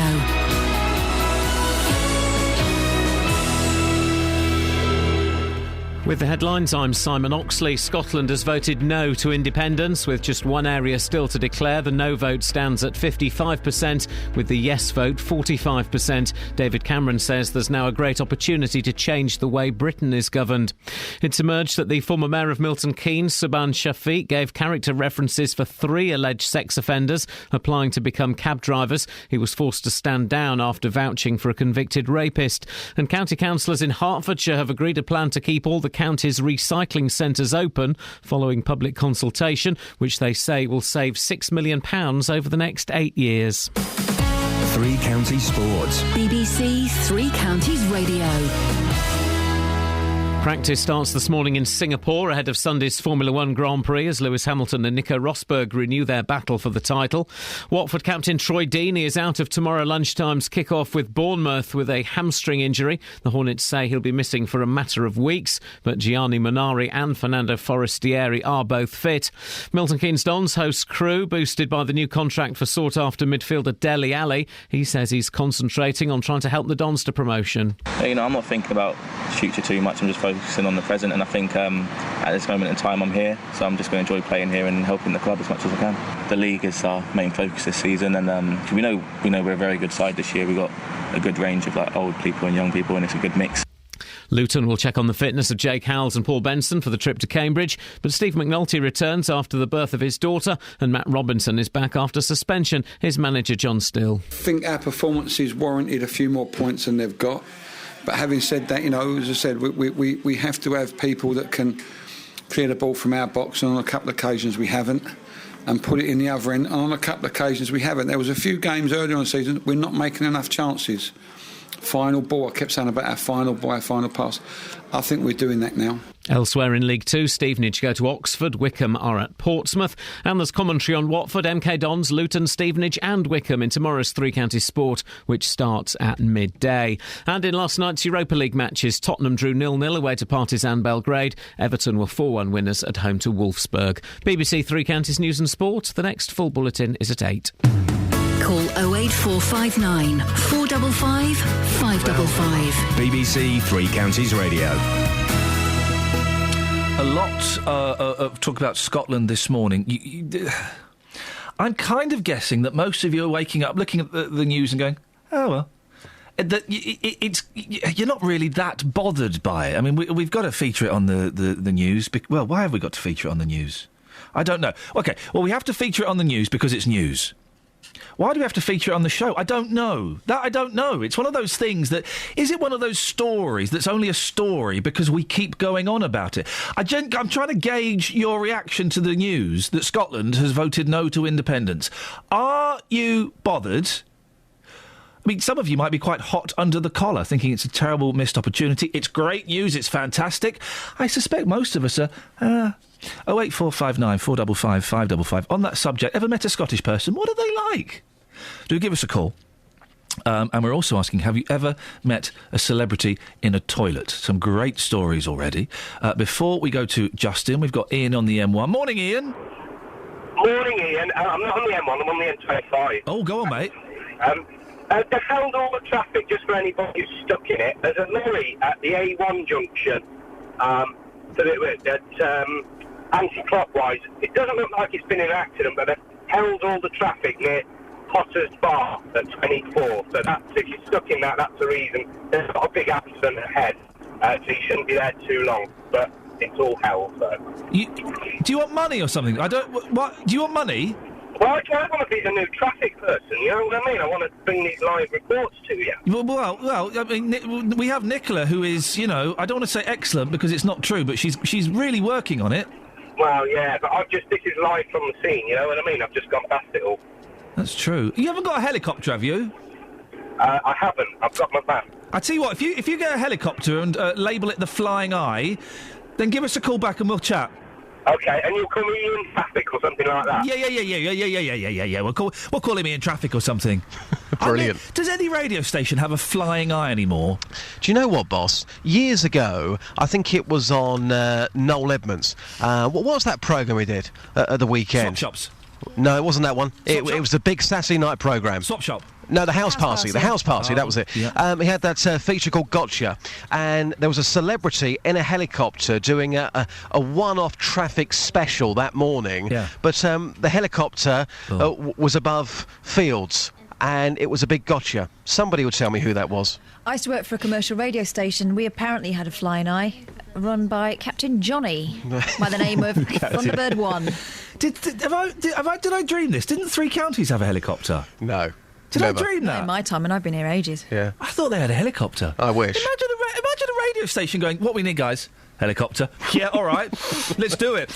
OK, right, fine. But that was the days before CCTV on the motorways, wasn't it? So how on earth do you convince people that you're not just going by rumour and speculation? I'm being told we didn't have a helicopter, we had a jammy Dodger. Thank you. Oh, yes, we did. We had Jammy Dodger on his motorbike, I think every Friday. Was that actually a person? Yeah, it was. It was a person called Jammy Dodger. He was on his bike going up and down the motorways, checking out the traffic for us. Wowzers. Jammy, you legend. Where is Jammy now? I don't know. Anyway, Scotland, Justin, they have voted no to independence. I'm thinking that the majority of people are kind of... oh well, you know, it's a bit of an it's like Boxing Day. It's a little bit of an anticlimax. I'm with you on this one. I mean, I've been sent out a few times over the last couple of weeks to get people's reaction to what's going on. Most people, being brutally honest, could not care less because it doesn't really affect them. Of course, if you're in Scotland, totally different. I mean, I've been in two towns this morning. In Luton, the people here couldn't care. They just could not care at all. But I was in Harpenden earlier when it was announced that it was a no, and the people there, they do care. Here's what they had to say about the decision. So, Paul, the news is now through. Scotland have voted no. What's your initial reaction to that news? Very pleased, and that the part of the whole UK sticks together, which is what it should do, and we're a big family and we should stay like that in the world as it is.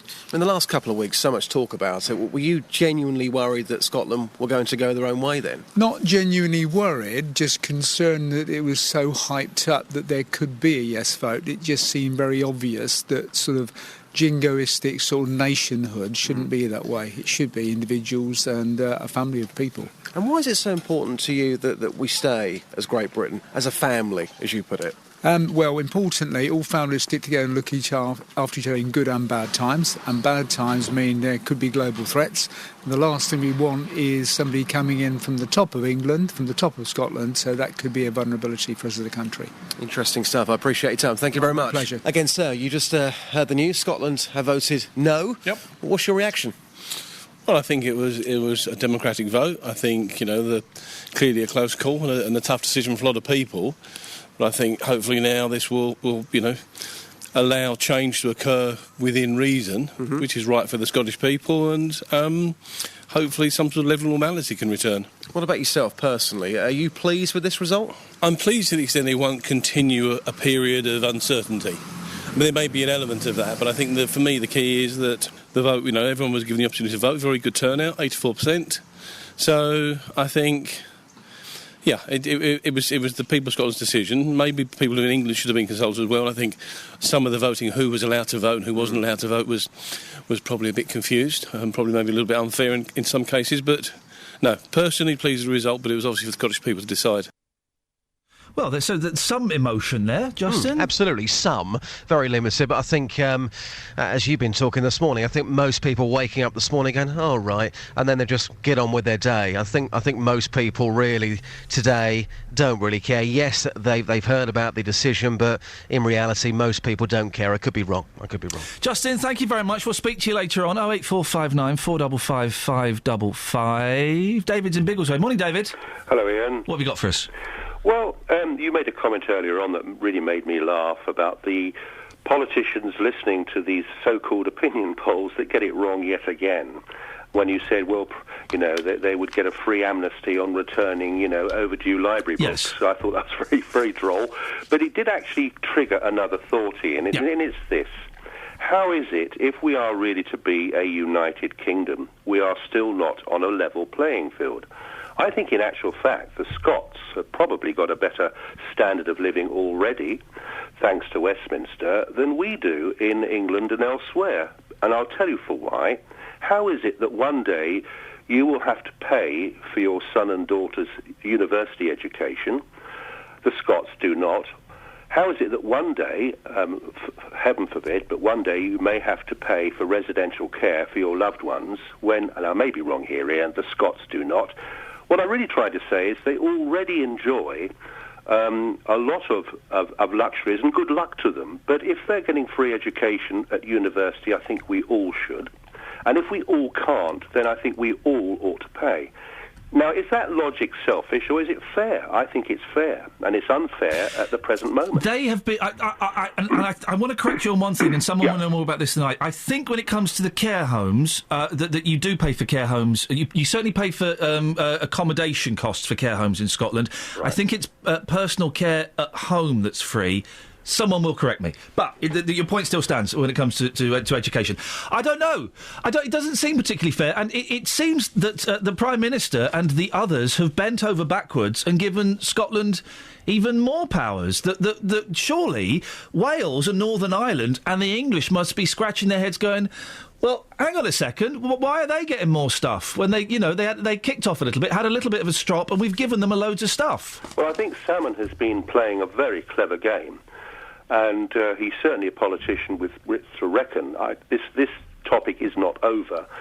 It will go on. The thing is that I personally, and I probably speak, I don't know, for most people in the UK, if Scots have more powers in their parliament, great.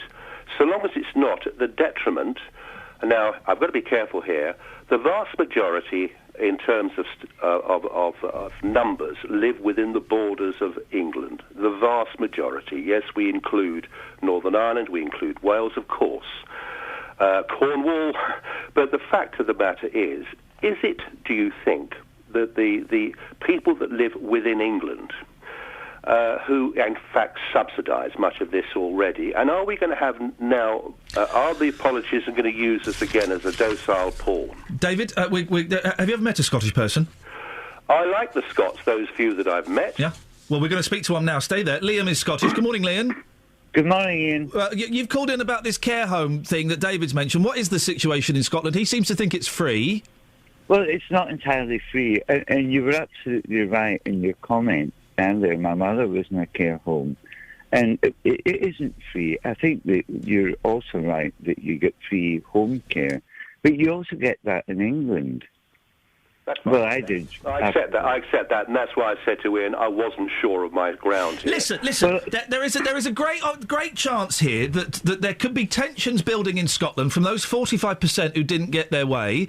Liam, could you metaphorically high-five David and show there is no hard feelings between the Scottish and the English? I don't think there's any ill feeling between the Scottish and the English. I think that there might be ill feeling between opposing factions within Scotland at the moment. OK, Liam, listen, thank you. David, I can hear your mum calling you. We'll let you go. 08459 455 555. We need a Scottish person and an English person to phone up. Now, what we need, this is what we need. We need a no voter and we need a yes voter to phone up and say, oh, there's no hard feelings there, my laddie.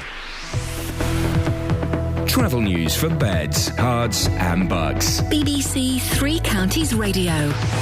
Starting off on the A1M heading southbound, there's a lane closed at the moment because of an accident just between junction 7 at Stevenage and junction 6.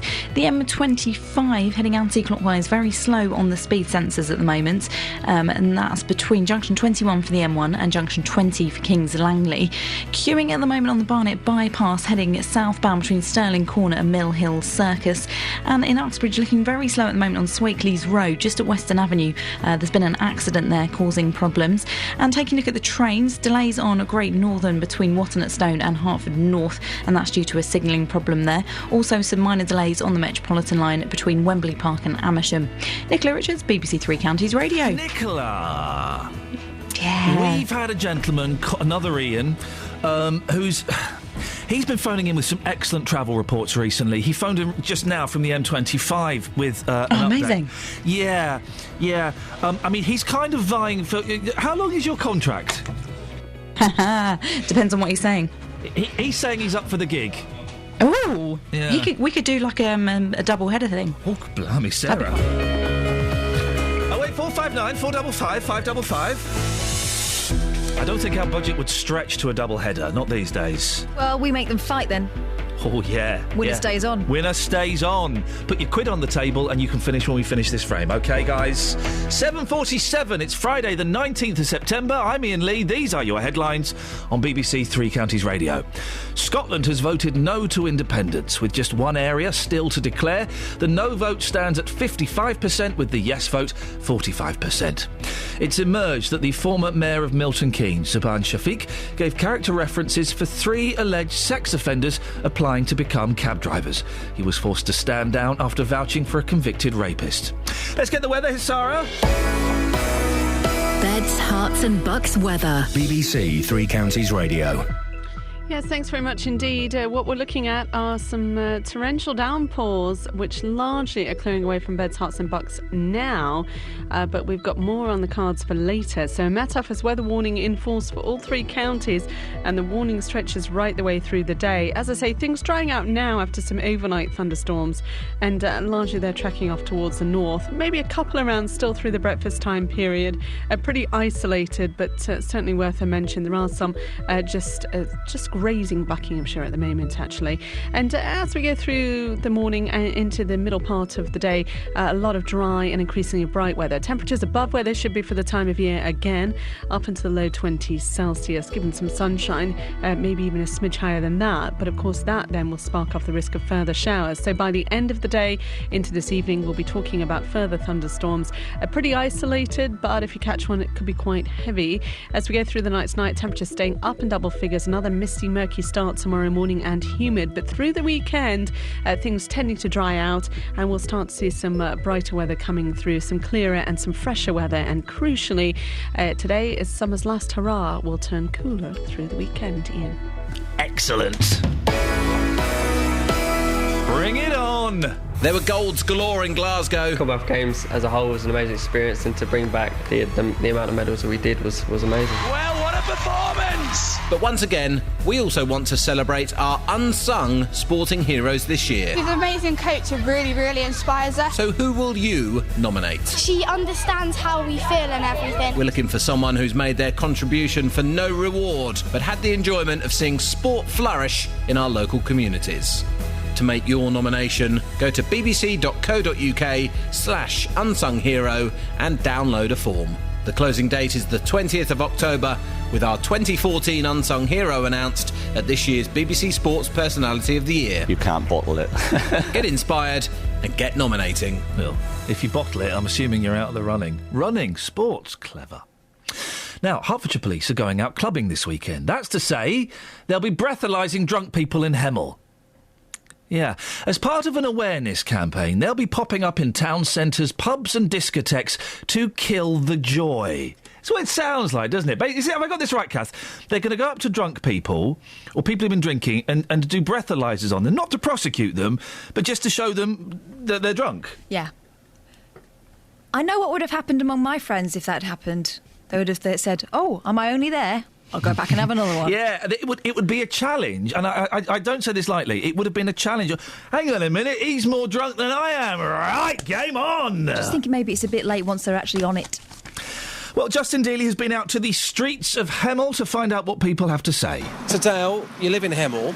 When you go out on a night out here in the town, how much do you drink? Talk me through it. We go for shots and pints, that's about it. So how many shots? Quite a few. Would you say quite a few, what, 10 or 15? More than that, I'd say about 20. 20 shots a night, and what, 10 pints of lager? Maybe like 7, 6, maybe. That's a lot of booze, isn't it? I know. How do you feel after drinking that amount of alcohol the next day? Ill. I do feel ill. I tell myself all the time, I'm never drinking again. It doesn't happen.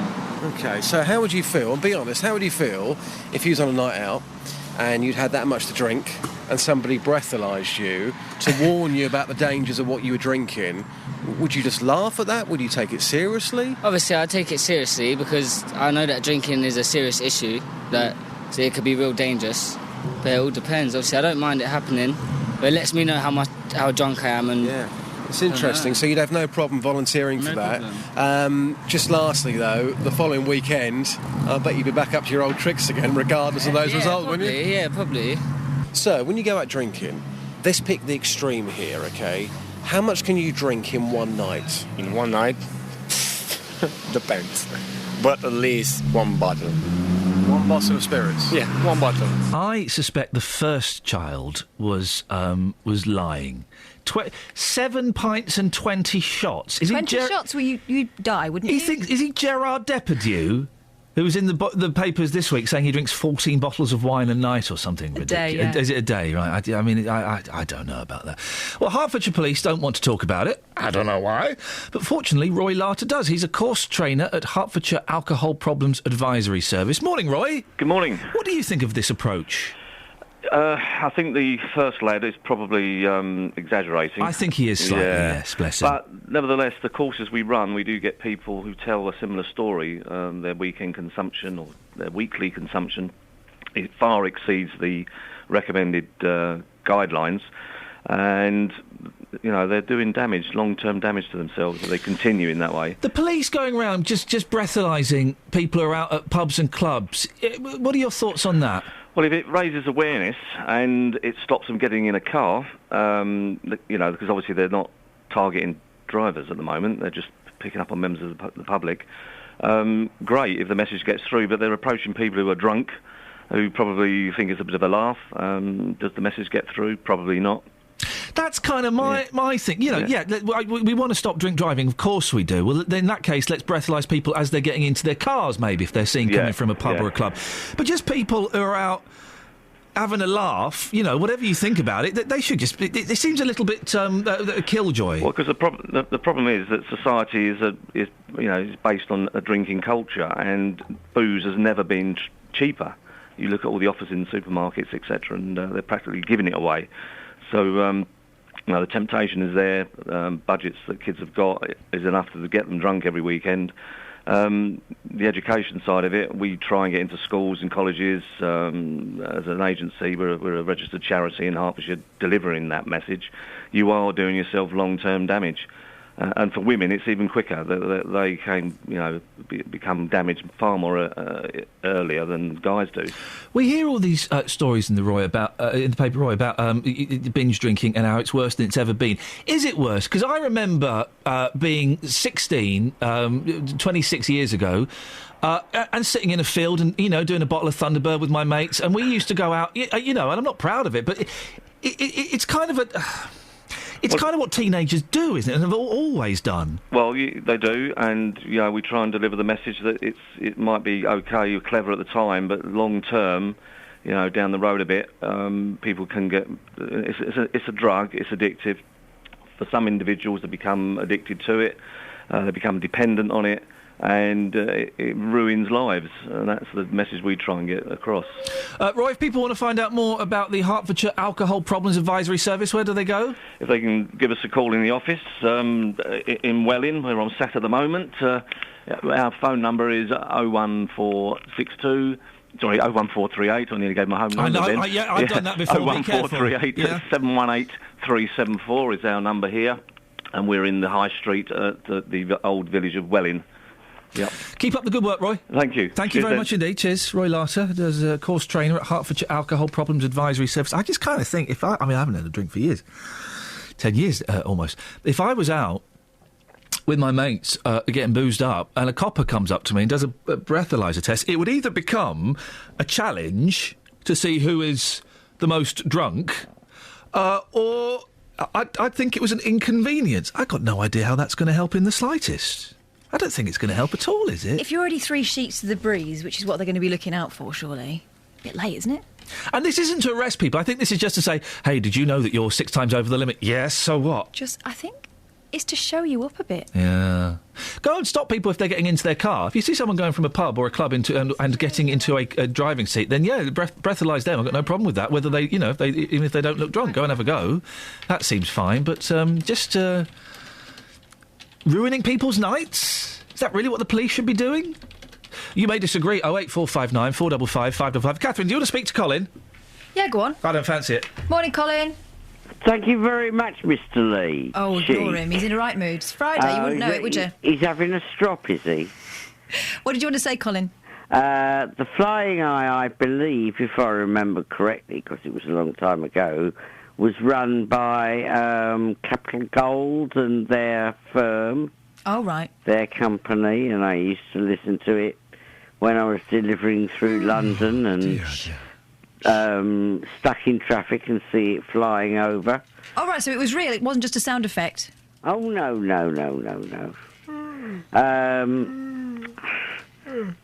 Can you go into the other studio and kick him, please? Yeah, hang on a minute. He's being very rude. What a boring call. Hey, Kath, what are you doing? What's going on? Ow! What'd you do that for? Colin told me to. What'd you tell her to do the kick me for, Cole? Because you're being rude. You're being boring, and she's being violent. No. I'm just talking about the Flying Eye. And very beautifully too. Thanks, Colin. And who asked for us to ring in? I was hoping we might get an interesting call about it. Well, that is... there's not a lot more you can say about it.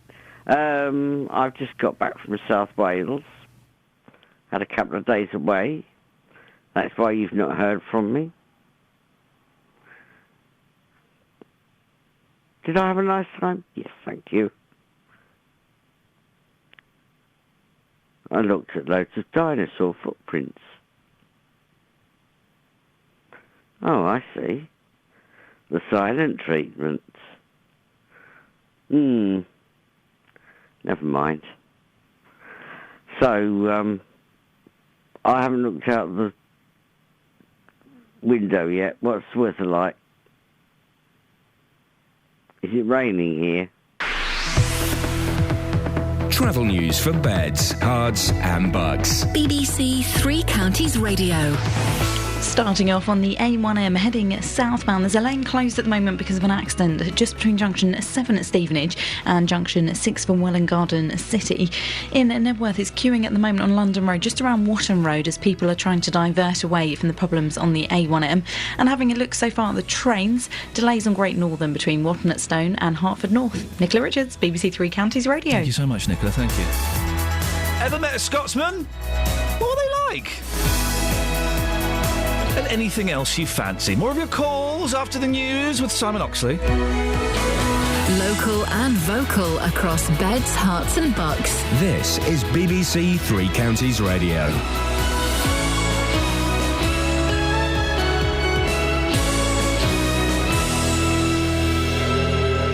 It's 8 o'clock, the headlines. Scotland says no to independence, fresh claims in Milton Keynes taxi row, and Hertfordshire recycling centres to stay open. BBC Three Counties Radio. Scotland has voted no to independence, with just one area still to declare. The no vote stands at 55%, with the yes vote 45%. The average turnout was 84%, the highest for any UK election since 1951. SNP leader Alex Salmond says he accepts the verdict of the people. As we bring Scotland together, let us not dwell on the distance we have fallen short.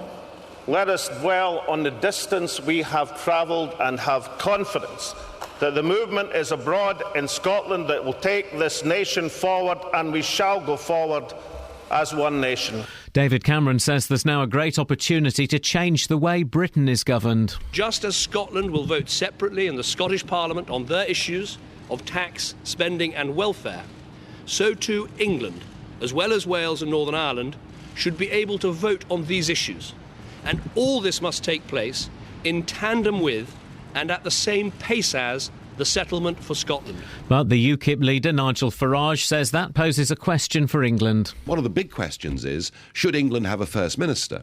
And if England has a First Minister, what does that mean for the authority of the Prime Minister of the United Kingdom? And I haven't got the answer to it. And that's why I think we need a constitutional convention. Let's have a full, proper national debate and try and find the right, fair, balanced solution. In other news, it's emerged that the former mayor of Milton Keynes, Subhan Shafiq, gave character references for 3 alleged sex offenders applying to become cab drivers. He was forced to stand down after vouching for a convicted rapist, but has refused repeated requests to speak to the BBC. Councillor Katrina Morris says Mr Shafiq's position as a councillor must now be called into question again. It's a matter for him, but I know my leader is very strong that if it had been in our situation, that making that decision, the person would have gone.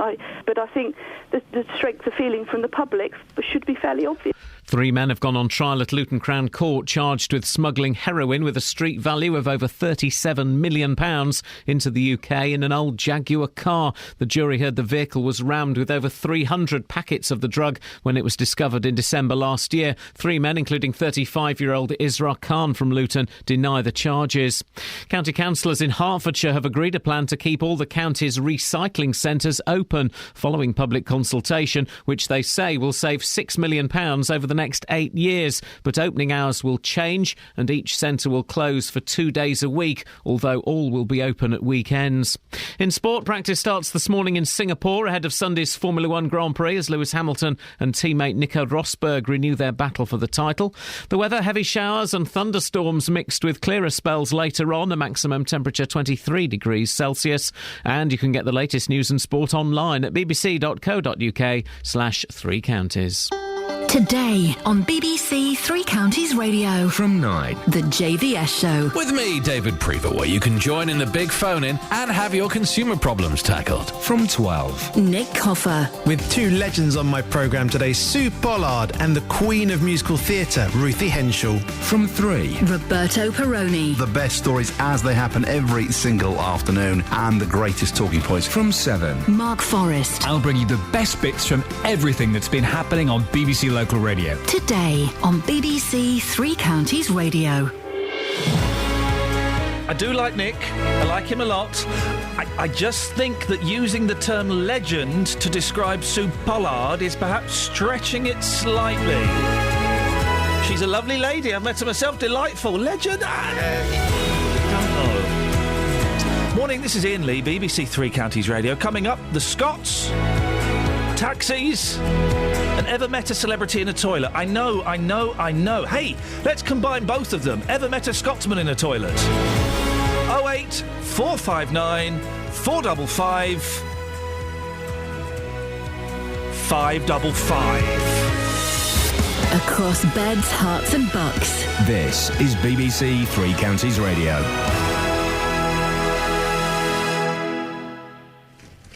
Now, Scotland will remain part of the UK following a victory. Sorry, Paul Scoyne's just settling himself into the studio. Good morning, Paul. I'm settled, thanks. Good, thank you. You've come down. You've come down without the traditional gift of a cup of warm brown coffee. Do you want to finish the rest of mine? No. Hey. I didn't want to do that. Why not? Because I want my own coffee and it was funny. That's my chair. Scotland will remain part of the UK following a victory for the No campaign in the referendum. Turnout was the highest in any UK election since 1951. An incredible 84% of the population, Paul Scoynes, our political reporter, has been following this. We're getting mixtures on the phones, Paul. Mm-hmm. We're getting a lot of people, or several people, angry that Scotland seems to be treated differently from England and it's getting more rights. We've also had some people going, So, what's the general reaction to what's happened? Well, politically, obviously, the government, so the coalition government and Labour are welcoming this result. This is what they were hoping for. Nigel Farage is on the television at the moment talking about whether or not this will mean greater powers for England as well as for Scotland. How is Farage muscled in on this? Well, you've got to say that, I mean, that's a separate argument, really, about whether or not they have equal writing in some of it. If you look at the polls, well, polls is another story at the moment, of course, what with the polls being so... The pollsters have been publicly shamed, haven't they? Well, I mean, they haven't gone that far wrong. I mean, the results are effectively 45% to the yes campaign, 55% to the no campaign. The standing of UKIP in recent elections obviously goes up to about 16-17%, so you could argue, that's more than the Lib Dems. Anyway, the sort of the vote, I guess, came in at 1.9 million for the no campaign and 1.5 for the yes campaign. So still a quite significant amount for the yes. And of course, what Alex Salmond, the First Minister of Scotland, will be saying is that this means that it gives a mandate, if you like, for a significant change to the way that Scotland is governed. Of course, at the same time, there's plenty of people saying, as you said from our callers, saying that, well, if that's going to happen, we want to see those sorts of devolved powers to regions in England as well. So the north of England certainly is looking very much at whether or not it can be devolved. I'm sure you'll see the same sorts of areas. Cornwall. There's always a Kerno question, isn't there? But I think what it will actually mean is that there'll be greater powers perhaps for local authorities. And I'm not sure that we'll see a sort of United States of Britain where you have sort of federal law across the whole of the country, and indeed that then goes to sort of local powers do the sort of the bigger things. I doubt that's going to happen in the long term, but certainly that's what some people will be moving for, that if indeed there's a devolved Scottish power that is all encompassing, but it still remains part of the UK, that England and Wales and Northern Ireland would have the same deal. OK, we're joined now by Mark Lancaster, Conservative MP for Milton Keynes North. I'm assuming, Mark, that you are pleased with the result. Oh, you're Mark? Yes, I'm pleased. Yes, I'm here. I'm pleased that Scotland has voted to stay part of the Union, but I'm with many people now who feel that we need to look very carefully now at the rest of the United Kingdom. I believe in equality, so I'd like to be seeing now the same sorts of powers for England that Scotland have got. So I think we should have English votes for English laws. I don't think it's right that Scottish MPs should be able to vote on matters in England which they can't vote on in their own country. And I'm pleased to say that the Prime Minister has recognised that in his statement this morning, and the Commission will be set up to try and equalise voting rights across the UK. That has to be a positive step forward. There'll be lots of people this morning who woken up thinking, at last, this is all over. But it's not, is it? This is really just the beginning in some respects.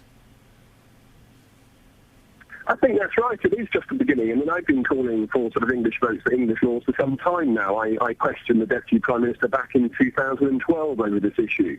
And I do think now that Scotland has had its say, it has woken up the rest of the United Kingdom. I'm delighted that we are going to stay as a United Kingdom, but I think we should have equal rights across the United Kingdom. So it's absolutely right that now, as an English MP, we can, without setting up a new parliament, without having all the cost of that, have a system where when it comes to votes in Parliament which only affect England and Wales or just England, then only the appropriate MPs should be able to vote on those matters. And I sense that this is very much the direction that we're now moving in. Mark, it's Paul here. I mean, does that also, obviously, the reason that you might be saying that is a lot of the MPs in Scotland who were voting on those subjects were Labour, of course, and that would perhaps sway it politically. Is that part of the motivation for it? No, I don't think so. I mean, I think there was a question as to how local you go. I mean, don't forget, the last Labour government had a referendum on devolving powers to the North East for a regional assembly, and that was overwhelmingly voted against by the people in the North East.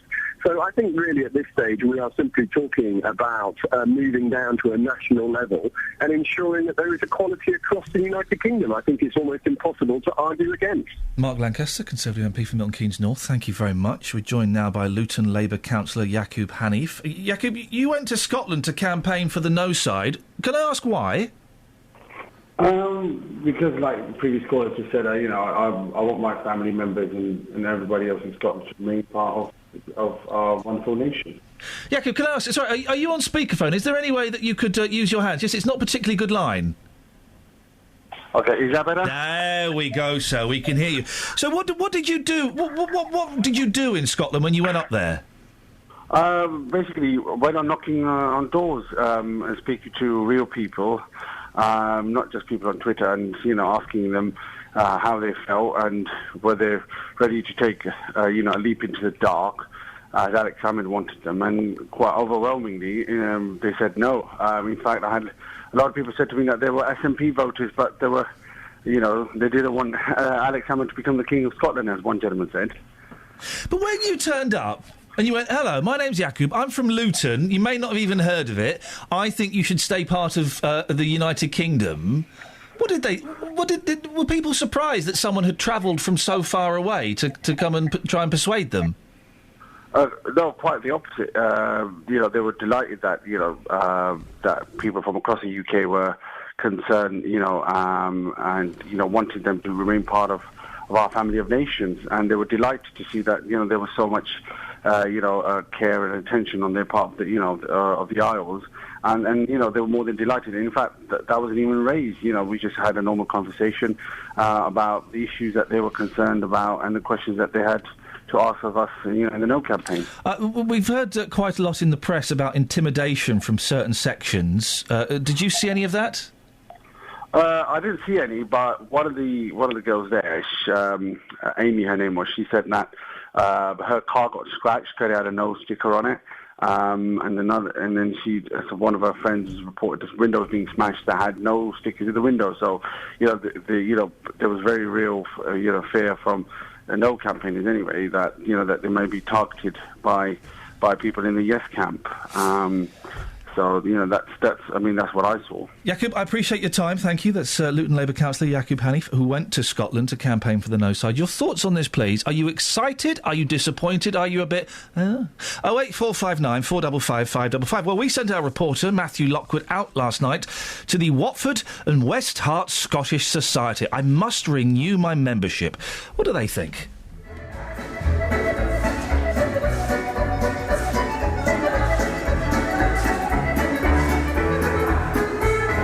So you've got a kilt on? Yeah. Is it true that Scots wear nothing under their kilts? I've never looked. Can I have a look? No. Are you sure you don't want me to have a look? No. And you got a sporran here? Yes. Very nice. What's in your sporran then? What do you keep in here? I have right now a mobile phone. All right. I can understand why people don't want to have a government 1,000 miles away control their destiny. On the other hand, I think it's a shame that you have to split countries up when other countries are trying to work together. It has energised people, hasn't it? It's got people talking. Yes. Yeah, my mum and dad are both in Scotland and both voted today, so they were strong no's. But other parts of the family are yes. And I've noticed, certainly on social media today, people seem to try and sort of make up a bit. Having been really quite divided and some very sort of heated exchanges and people falling out. And so you've got a split in your own family. I mean, has that created tensions at all? Yes, I think certainly my mum and dad, who were the strong no's, felt rather sort of silenced. There were so many people around them who were staunchly yes, that they felt they couldn't sort of freely express themselves. You love your Scottish dancing. Can you show me a few moves at all? I mean, a very basic step that I could do just now. What's called a slip step. So you put your foot out. So I put my foot out. At an angle, and the other foot comes up and touches the heel behind. Touches the heel. And then you put that same foot out again. Right. So open your legs and close your legs. Open your legs and close your legs. Open the legs and close the legs.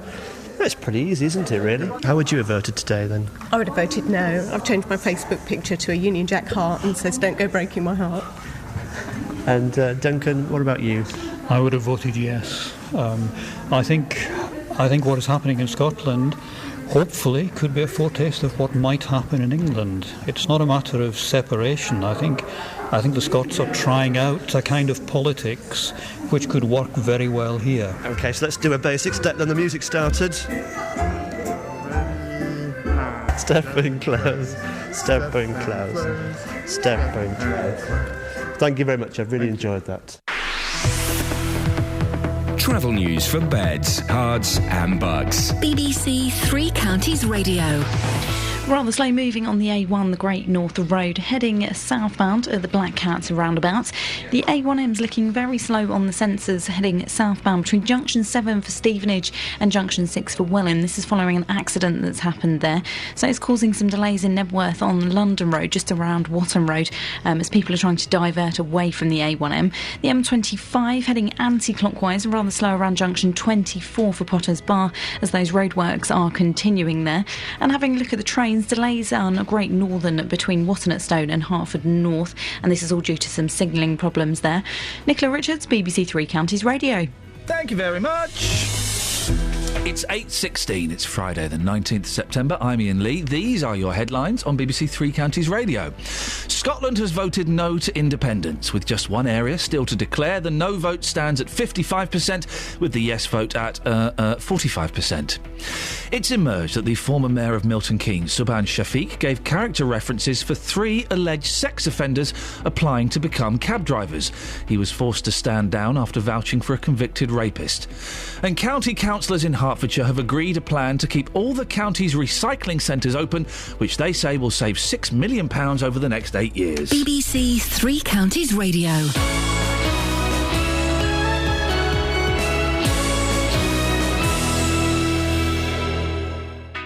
Three Counties Sport is the only place to hear live and uninterrupted commentary on your local team. It's a toughie for Wickham. Great work by Stuart Lewis. And tomorrow, we'll bring you 5 more games. And Watford have a penalty. Watford start us off with an early kick-off at home to Bournemouth. Matej Vydra gets Watford underway under Oscar Garcia. When the final whistle goes there, attention turns to MK Dons, Luton, Stevenage and Wickham. Stevenage take an early lead here at Gig Lane. It's Dele Alli to chip it over the goalkeeper and make it 3. Three Counties Sport, tomorrow from midday, here on BBC Three Counties Radio. David Prever. Everyone's a little tired today. Everyone, it's noticed? Friday. No, everyone's been up watching this stuff overnight. Not everyone, mate. Just so you weren't. Did you stay up and watch it? No, my daughter woke up with the Thunder at 3, and then I thought I'll just check whether they're with us or a Guinness, and then that was it. I was hooked. You got sucked in? Got sucked in. But what was there to be hooked on? I don't know. You silly sausage. I was a silly sausage. It's the last day of filling in for JVS. It's been a very strong week. Are you going out with a bang? Very kind of you to say so. Thank you. Yes, at 9, the big phone-in. And we're looking at it this way. Do you feel sorry for the Scots who wanted independence this morning? Is there a bit of you that thinks, they were very passionate about it, the Yes campaign. Yeah. And they're waking up this morning to find out that forevermore they're going to be ruled by this noisy bunch in Westminster. Yep. Do you feel sorry for the Scots? Call me at 9 o'clock this morning on 08459 455 555. Across beds, hearts and bucks. This is Iain Lee. BBC Three Counties Radio. Yes, Paul. Yes, Paul. Yes, Paul Scoynes. Catherine Boyle. I saw you just... I'm working my... Excuse my language, guys. I'm working my buttsy off, right? And you're sat back there, your chairs are full back, you've got your feet up, you're supping on coffee. You're having a chitty chat. What the flip is going on? Actually, we were discussing prospects for Monday, something you don't need to concern your little head with because I'm the one that does all the work. Why don't we discuss the show today for Friday? Hey, do you know what I was doing? Go on, mate. I was working. Oh, Kelly Betts. Now, look, you see, you could learn a lot from her. People say the younger generation is useless. Well, she has proved the older generation. Oh. You two... Hey, Kelly. Hey. Whoa. You're dead after school. What? SWAT. Yeah. Well done, Kelly. You're going to get a gold star. Thanks, and I think I'm going to make you head girl for the week. Hey, they're going to try and give me...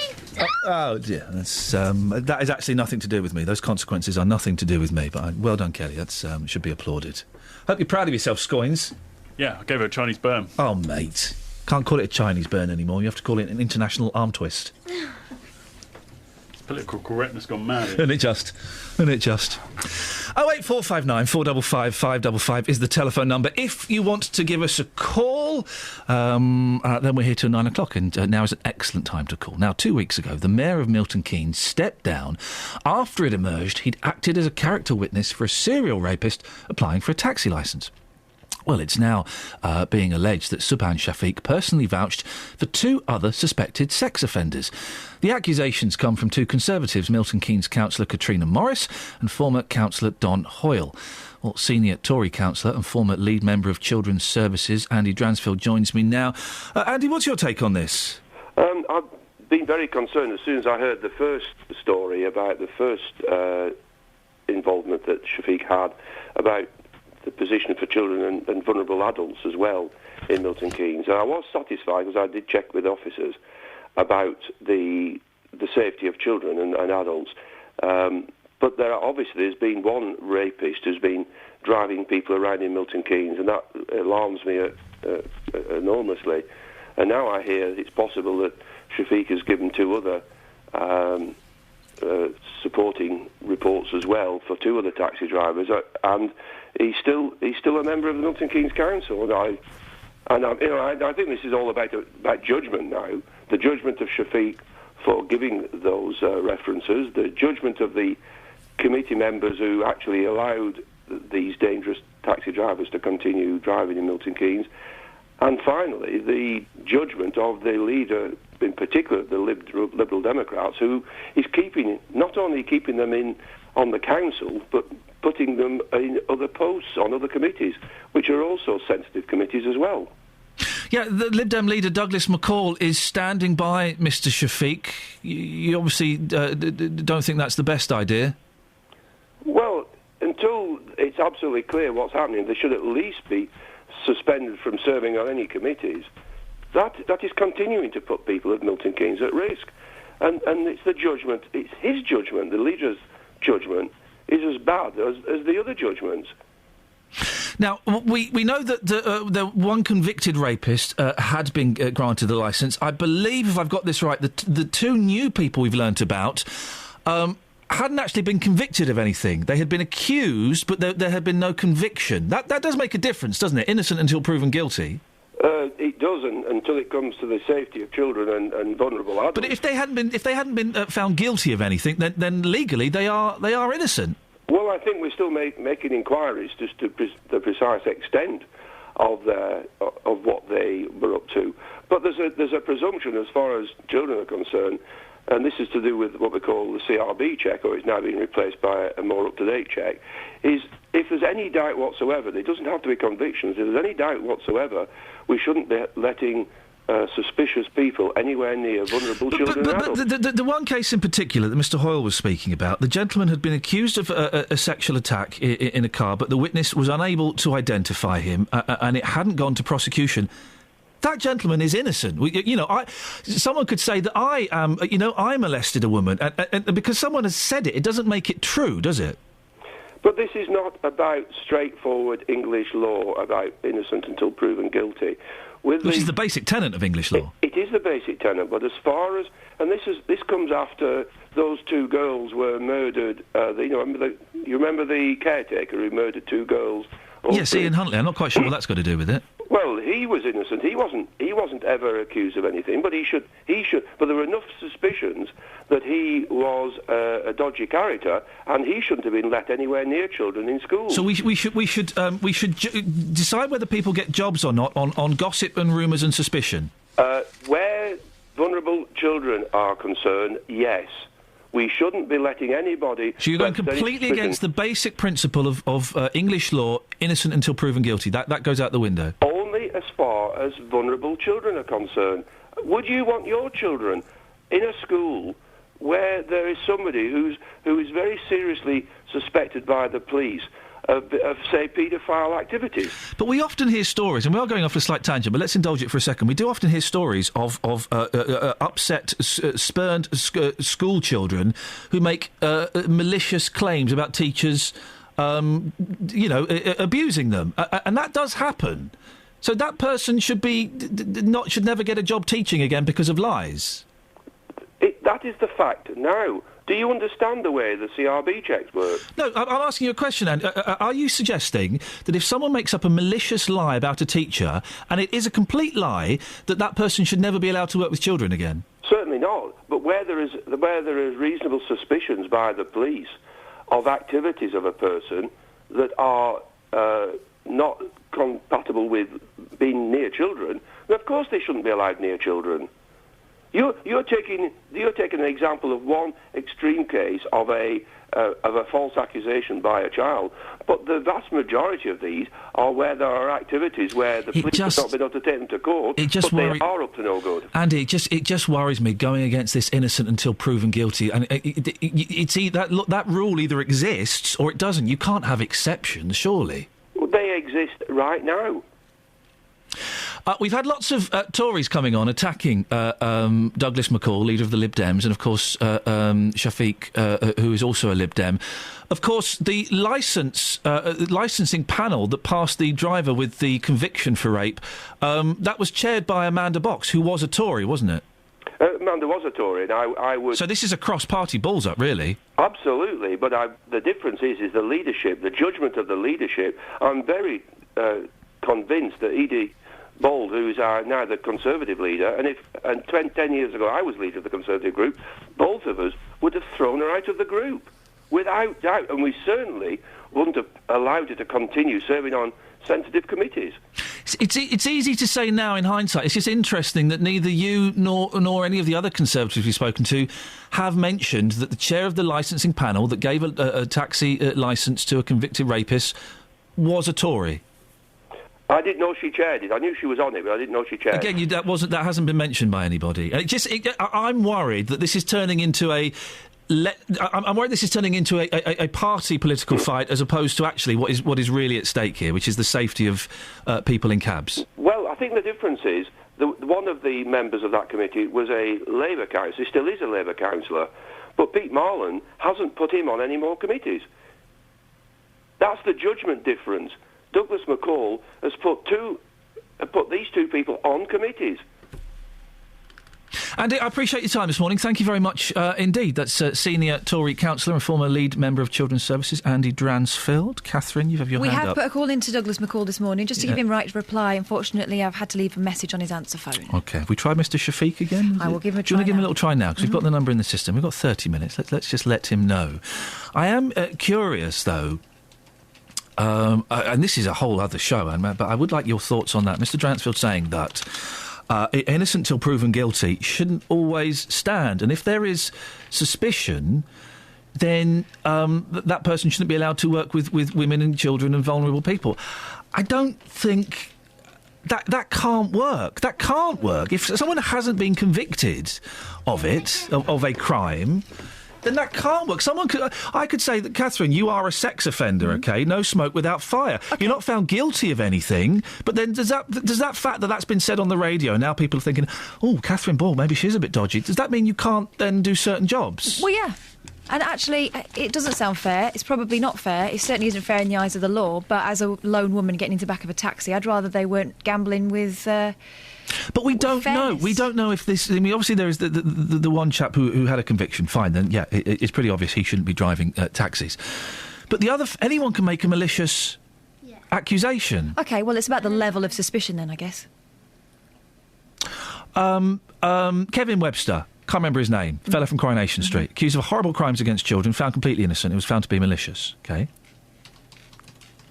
Well, what? He can't work with kids again? Do you see what I mean? Can't drive a cab. Really? Because there is that whole thing of... he's been found completely innocent. He is completely innocent. But he should be precluded from doing certain jobs. It's an odd one, isn't it? I'd love your thoughts on this. 08459 455 555. We'll put in a call to Mr Shafiq, the former mayor, still a Lib Dem councillor, to see if he wants to come on the show. We've tried several times before. We haven't had any reply. We'll give him the chance to reply now. And we'll take more of your calls after this. Travel news for beds, cards and bugs. BBC Three Counties Radio. The A1M heading southbound, still very slow moving on the sensors at the moment following an accident between junction 7 at Stevenage and junction 6 for Welwyn Garden City. We are getting in that all lanes have been reopened now though. And in Nebworth is queuing on London Road just around Watton Road as people are diverting away from the problems on the A1M. In Cheshunt, very slow on the A10, the Great Cambridge Road between College Road and junction 25 for the M25. In Borehamwood, very slow moving on the Barnet Bypass on camera heading south southbound between Stirling Corner and Mill Hill Circus. And on the trains, delays on Great Northern between Watton at Stone and Hertford North. That's following a signalling problem there. Nicola Richards, BBC Three Counties Radio. Across beds, hearts and bugs. This is BBC Three Counties Radio.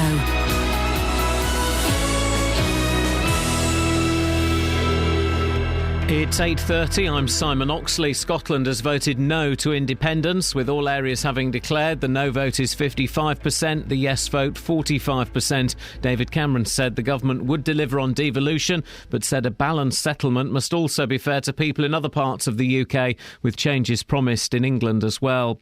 It's emerged that the former mayor of Milton Keynes, Subhan Shafiq, gave character references for 3 alleged sex offenders applying to become cab drivers. He was forced to stand down after vouching for a convicted rapist. And county councillors in Hertfordshire have agreed a plan to keep all the county's recycling centres open, which they say will save £6 million over the next 8 years. Three Counties Sports. BBC Three Counties Radio. Practice starts this morning in Singapore ahead of Sunday's Formula One Grand Prix as teammates Lewis Hamilton and Nico Rosberg renew their battle for the title. In football, Watford captain Troy Deeney is out of tomorrow's lunchtime kick-off with Bournemouth with a hamstring injury. The Hornets say he will be missing for a matter of weeks, but Gianni Munari and Fernando Forestieri are both fit. Milton Keynes Dons host Crewe, boosted by the new contract for sought-after midfielder Dele Alli, just named Football League Young Player of the Month for August. He says he's concentrating on helping the Dons to try and get promotion. I'm not thinking about the future too much. I'm just focusing on the present, and I think at this moment in time I'm here, so I'm just going to enjoy playing here and helping the club as much as I can. The league is our main focus this season, and we know we're a very good side this year. We've got a good range of old people and young people, and it's a good mix. Luton will check on the fitness of Jake Howells and Paul Benson for the trip to Cambridge, but Steve McNulty returns after the birth of his daughter, and Matt Robinson is back after suspension. Stevenage go to Oxford with several experienced players, including new striker Calvin Zola, still unavailable to manager Graham Westley. We're a football club which, in the main, has always had its feet on the floor. I think Stevenage knows that to win our way out of League Two, we've got to overachieve. Against our resources, we've got to overachieve. There's some big clubs in this league, and that's not to understate ourselves. As people, we're never going to put ourselves in second place to anybody. And also in League Two, Wycombe are at Portsmouth. And there's commentary on Watford, MK Dons, Luton, Stevenage and Wycombe in tomorrow's Three Counties Sport, which starts at midday. And in last night's Europa League matches, Tottenham drew 0-0 away to Partizan Belgrade. Everton won 4-1 at home to Wolfsburg. BBC Three Counties News and Sport. The next full bulletin is at 9. Call 08459 455 555. BBC Three Counties Radio. We're talking about Scotland. Are you bothered? I imagine that the majority of people are waking up going, oh, well, never mind. It feels like Boxing Day, a real anticlimax. Maybe you're furious, maybe you're relieved. Either way, let us know. 08459 455 555. Ever met a Scotsman? What were they like? Let's get to know them now that we're stuck with each other. Let's get to know them. And ever met a celebrity in a toilet? If you've met a Scottish celebrity in a toilet, boy oh boy, that's 10 points. Any texts, Catherine? Yeah, quite a few. Go on then. A quarter of my family, says Helen in Milton Keynes, are Scottish. I'm so happy, as are they, that the no vote was carried. Oh. Helen in Milton Keynes. Yeah, you said that. And I dare you to put Matt in the box. What? Oh, in a sporran. He liked the box. Just think of Matt in a musky sporran, says Wilfred Olney. Matt Lockwood in a musty sporran. I've worn a kilt to a wedding before in a sporran. Really? We took our pants off until the dance at the end, and we put our pants on because... I should hope so. Boy, oh boy, oh boy. Didn't want to... Things got frenzied, did they? Things got very, very frenzied, yes. Did you do a whirl? A reel? Yes, let's just say I did, shall we? So pants were put back on and everybody's blushes were saved. What did that feel like for you when you weren't? Felt naughty. Yeah. Felt really, really naughty. You don't wear underwear, do you? What is that? Is that right? I do. I'm not like Joanna Lumley. Then why do they call you Commander Kath? Commander rolls, isn't it? Well, that's it, because that's why you're doing those rolls all over the office. So I've taken to entering buildings since people started jumping out on me. Anything else? No, not really. Well, yeah. David St Albans, capital I, had the flying eye, and well, then some swear words. Oh. So, there you go. Peter's in Walmer Green. Morning, Peter. Good morning. What would you like to have a whinge about this morning? The Scots? Yes, indeed, yes. Go on then, sir. I believe the politicians really should sit up and take notice, because they damn nearly lost part of the UK, and it's their policies that's caused it. They've got to sit up and take notice and turn Britain back into a green and pleasant land again. At least we're lots of people now. There's a lot of anger out there. You heard it in that vote in Scotland. There's a lot of anger out there, and it's a lot of the anger's in Wales, England, and Ireland. So they've got to sit up and take notice. They really have. Do you think we'll end up with an English Parliament? Because they're talking about now trying to extend the same referendum rights to us. I really don't think that's an answer. Because each different part of the UK will change radically, because when you get a majority of different types of people voting, everyone will be different, and that don't work out well. That will not. Peter. Does anybody? Do you really care about this? It sounds to me. Let me tell you. It sounds to me like you feel like you should be angry about this, but really, you're not that bothered, and it doesn't really affect you. I've been up to Scotland and play bowls and do all sorts of things. You love bowls, don't you? Yeah, and to be honest with you, they're the most generous people there are within their own country. I don't say they are sometimes outside their own country, but there, when you're a visitor, they're really generous to you. So have you ever met Scotsmen? Oh, crikey, yes. I've actually bowled in Glasgow. Have you really? Did they beat you? But out-of-work lads, when they knew I came from a poor background, they were buying me drinks. Did they beat you? On several occasions, yes, and we beat them back, so that worked out quite well. Mutual beating.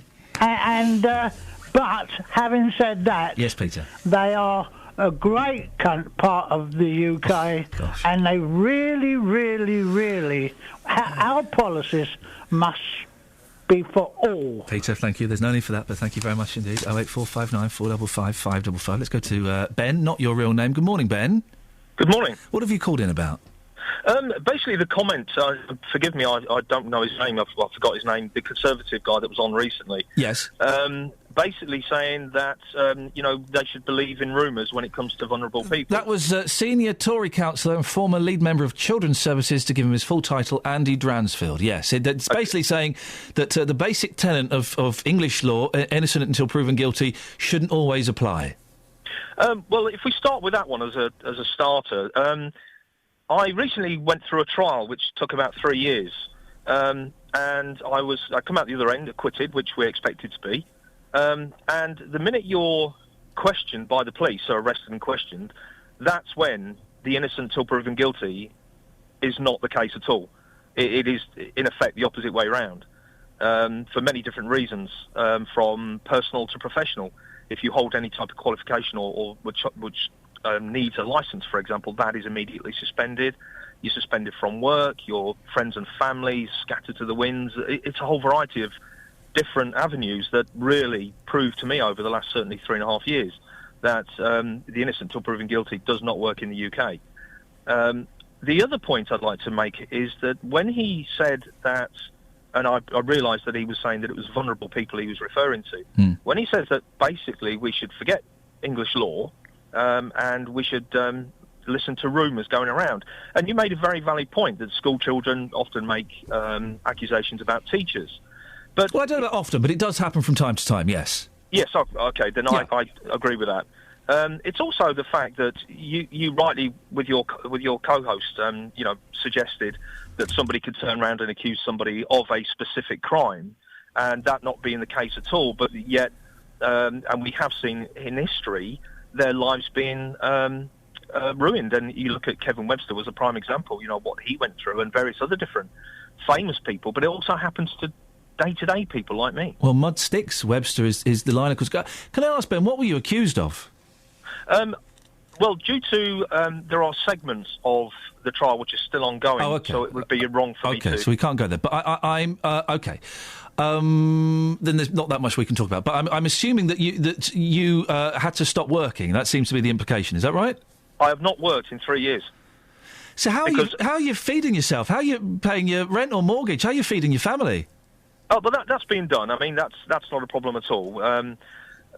Again, due to ongoing segments of the trial, I'd rather not say. But I think the other aspect as well is the fact that it's once your name is sort of soiled, if you like, the industry, whatever industry you work in, you soon get to know about it. And when you apply for jobs and things like that, they soon back off. But listen, we'll leave it there. Maybe give us a call when things are finished and we can have a more open and frank discussion, because I know we're all kind of scratching our heads and making up our own stories. Doesn't it take us back to what we were talking about earlier on? You talk about how your name can be tarnished.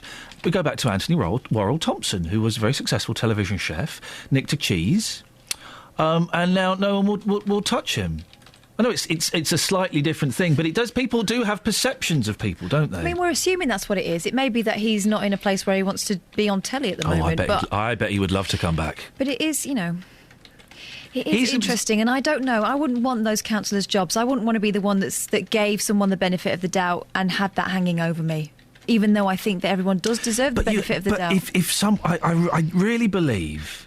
If someone, and I mean, Kevin Webster is the perfect example. If someone is accused of something, that doesn't mean anything. No, it doesn't mean anything. It means one person has said, you did this. Doesn't make it true, doesn't mean anything at all until they go through a court of law and they are found guilty, and then that's different. It's an interesting idea, though, isn't it, that in certain jobs, those rumours bear more weight. 08459 455 555. Across beds, hearts and bucks. This is Iain Lee. BBC Three Counties Radio.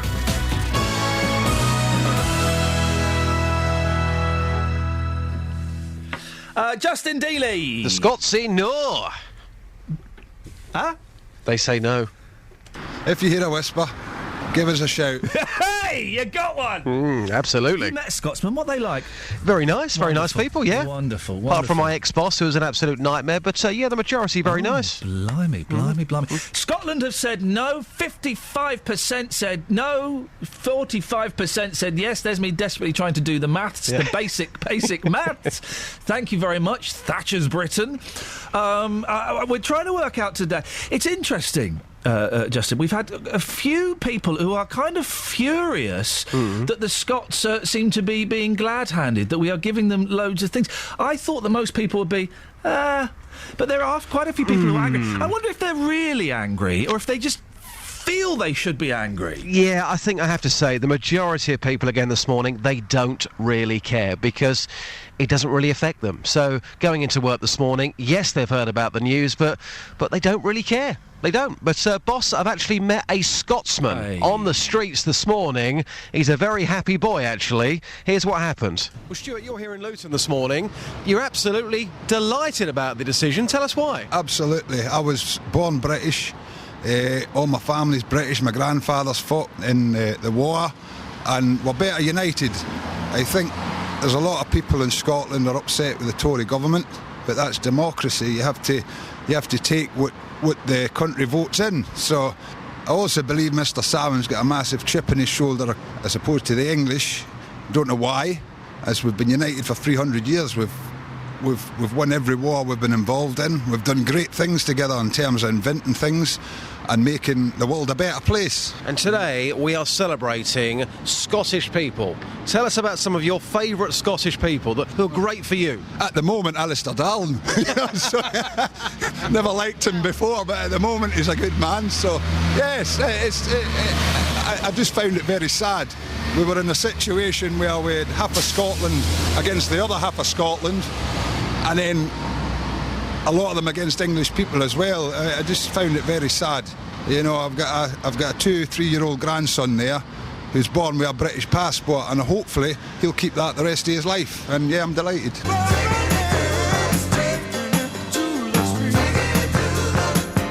taking it to the streets with J-Dog. Woo! Yeah. Here, boss, I got a question for you. So, I found a Scotsman this morning. There you go.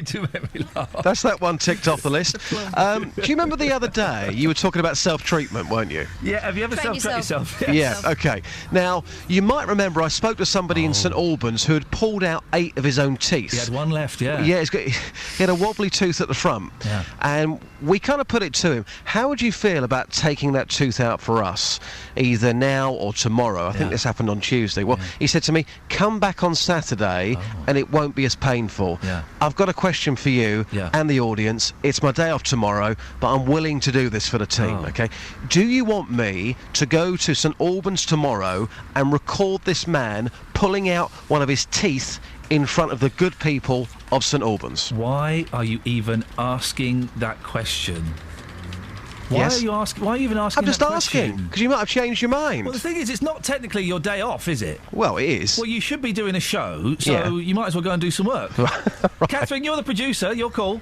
Not co-host, I mean, producer. Listening to a man pull his tooth out may not be everyone's cup of tea, but it's mine. Yeah. So I think we should do it. Yeah? You up for it? Tooth and a cup of tea, please, Joss. I'll make the call. I'll book the appointment tomorrow, and I shall pop along and witness him ripping out one of his teeth. I want photos, and I want video, and I want audio. This is going to be This is another Sony. Yeah, I think so. Justin, speak to you later. Cheers, boss. Cheers. Travel news for beds, cards and Bucks. BBC Three Counties Radio. Starting off on the M1 heading northbound, looking very heavy at the moment on camera between junction 13 for Bedford and junction 14 for Milton Keynes. The A1M heading southbound still quite slow between junction 7 for Stevenage and junction 6 for Welland. That's following an accident that happened there. In Ware, the A10, we're getting reports in of one lane being closed just between Westmill Road and also Harlow Turnoff. Having a look in Boreham Wood, queuing on the Barnet Bypass between Stirling Corner and Mill Hill Circus. And on the trains, delays on Great Northern between Watton at Stone and Hertford North. This is due to a signalling problem. Nicola Richards, BBC Three Counties Radio. Thank you very much.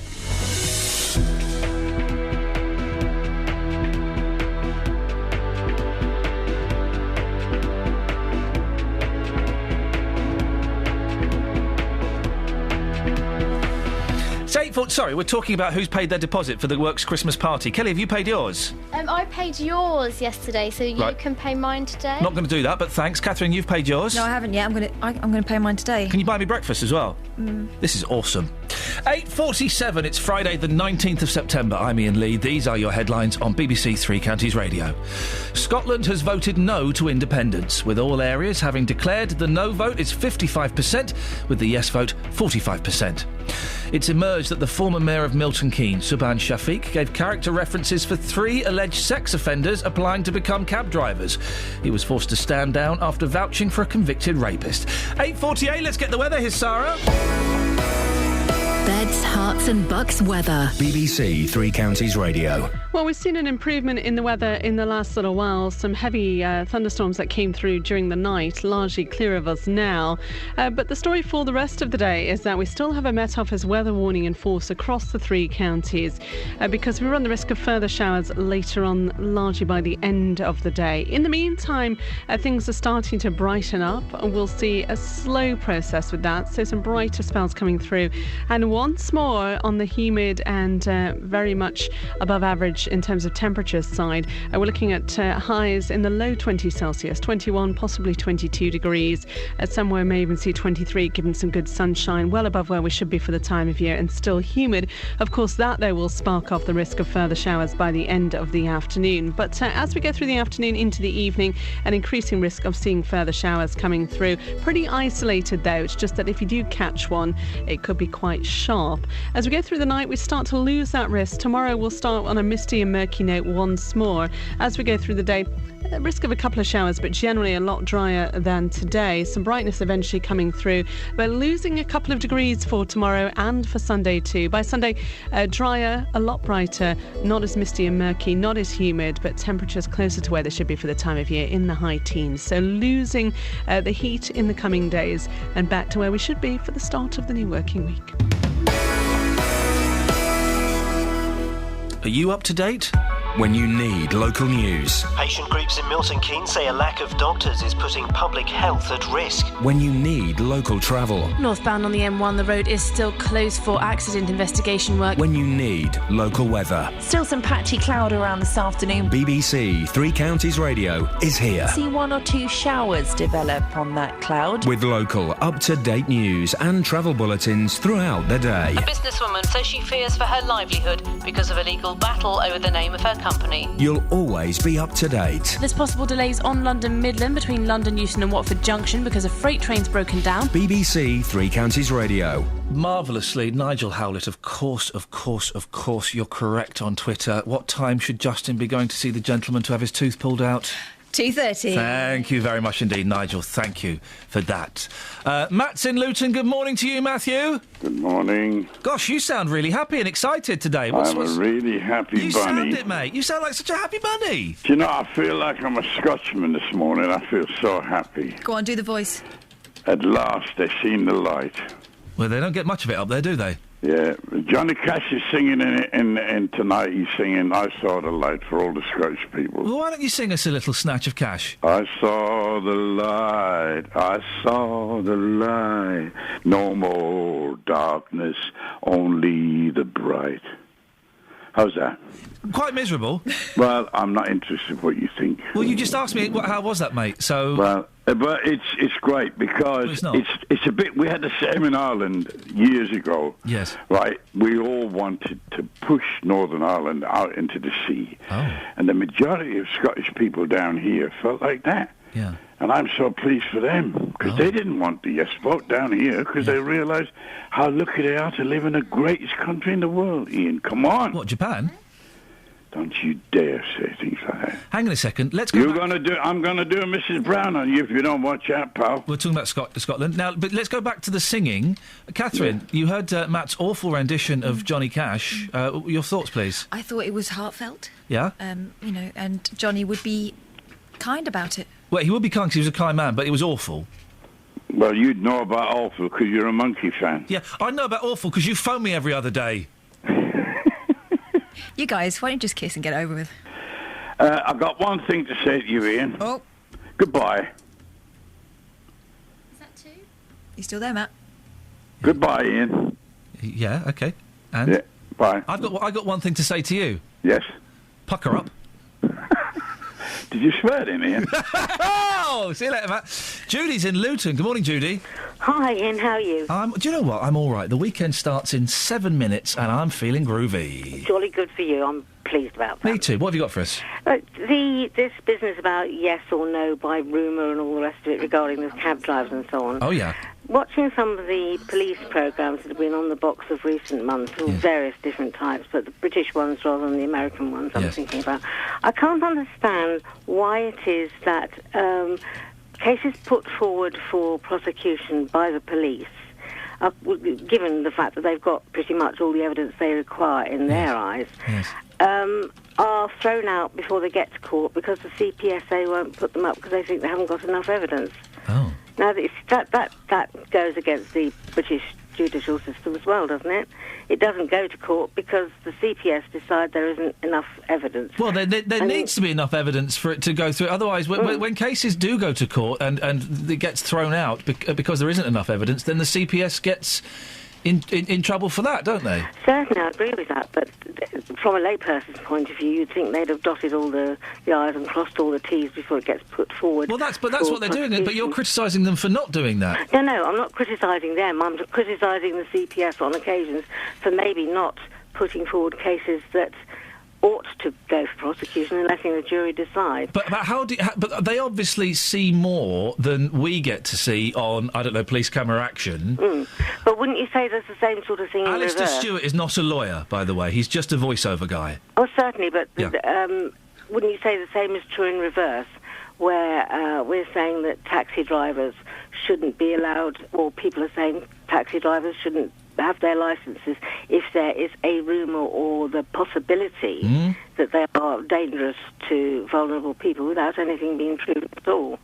Isn't that a similar sort of thing? I don't quite know what my thoughts are on that. It does make me uncomfortable saying, well, yeah, we believe in innocent until proven guilty, except for some circumstances. That makes me a little uncomfortable. As it does me. But then, as I say, it's the same sort of thing in reverse. Surely if the police say, well, we have this evidence, and then it's not put forward by the CPS for prosecution, then it's a similar sort of thing. You know, I mean, I wouldn't have any decent taxi driver being denied his living on rumour or possibility of things when they haven't been convicted of anything. Catherine's pulling her disagreeing face. No, I just want to throw something into the mix. Jimmy Savile.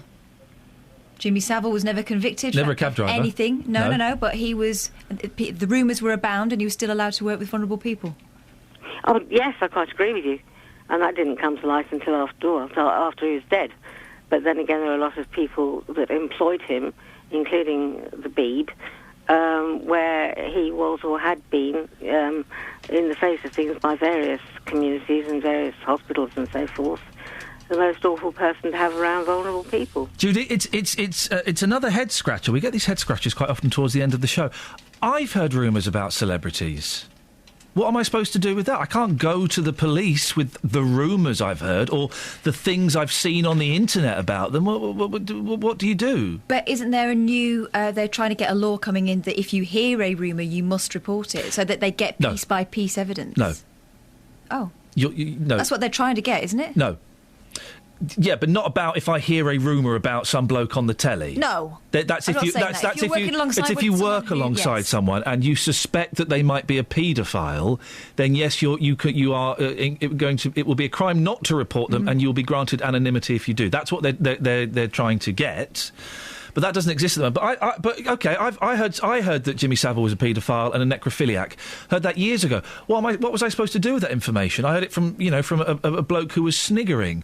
I can't go to the police and say, by the way, I don't know if you've heard, but my mate Steve told me that Jimmy Savile. But that rumour must have come from somewhere. The person who initiated it should have, rather than whispering it down the pub, should have taken it to the authorities.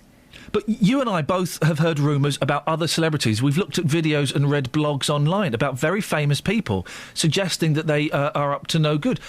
What do we do with that evidence? We can't go to the police and say, have you read dodgepotblog.com, where this bloke's outing, all of these... Hey, I don't have the answer on this one, I'm just saying. Oh, no, right. It's a head-scratcher, isn't it? Mm-hmm. Certainly worth investigation in the future.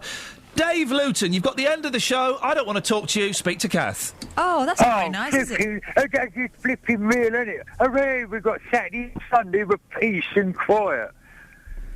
Hello? Hiya, Dave. Oh, Catherine? You got anything good on this weekend? I don't know yet. You going to listen to the radio? No. It's a garbage. Hang on. Excuse me. Dave, are you going to listen to BBC Introducing? It's a Lower Than Atlantis special. I know that you like them. Excuse me. You put me on about 2 minutes. Hello? Hello? Right. Who am I talking to? Catherine, you, or Nick Nobbs? You know what I mean?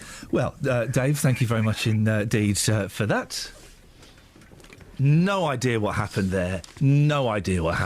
I'm not sure. We'll listen back to the tape. If anybody was offended by any of the language that may have come out there, of course, never our intention to offend. Dave, that's certainly a yellow card, possibly even a red card. We'll have a discussion about that affair. Again, apologies to anybody offended by any of the language that you might have heard there. Nothing to do with the show and nothing to do with the station, and discussions will be flagged up and held. Don't you worry about that. Right, that's it. That's the end of the show. Don't forget, you can email me over the weekend if you want. ian.lee@bbc.co.uk. Let's get the travel news. Travel news for beds, cards and bugs. BBC Three Counties Radio. Starting off on the Great North Road, looking very heavy on the speed sensors at the moment, just at the Black Cat roundabouts. The M1 looking very slow moving on camera between junction 13 for Bedford and junction 14 at Milton Keynes. In Ware on the A10, there's a lane closed at the moment due to an accident, just between the Hertford turnoff and also Stevenage. The A41 looking heavy heading southbound between the Hemel Hempstead turnoff and junction 20 for the M25. And in Boreham Wood, it's queuing on the Barnet bypass on camera heading heading southbound between Stirling Corner and Mill Hill Circus. On the trains, delays still on Great Northern between Watton-at-Stone and Hertford North, and that's due to a signalling problem there. Nicola Richards, BBC Three Counties Radio. Thank you very much indeed. Just to reiterate for anybody who may have been offended by language that was spoken by one of our callers, we distance ourselves from those comments. We apologise to anybody who was offended. What a way to start a weekend. David, over to you. Thank you. Local and vocal across Beds, Herts and Bucks. This is BBC Three Counties Radio. Good morning. It's the morning after the night before. It's the JBS show. I'm David Prever, and for Jonathan. Just after 9 o'clock, it's the big phone-in. This morning, I want to hear from you.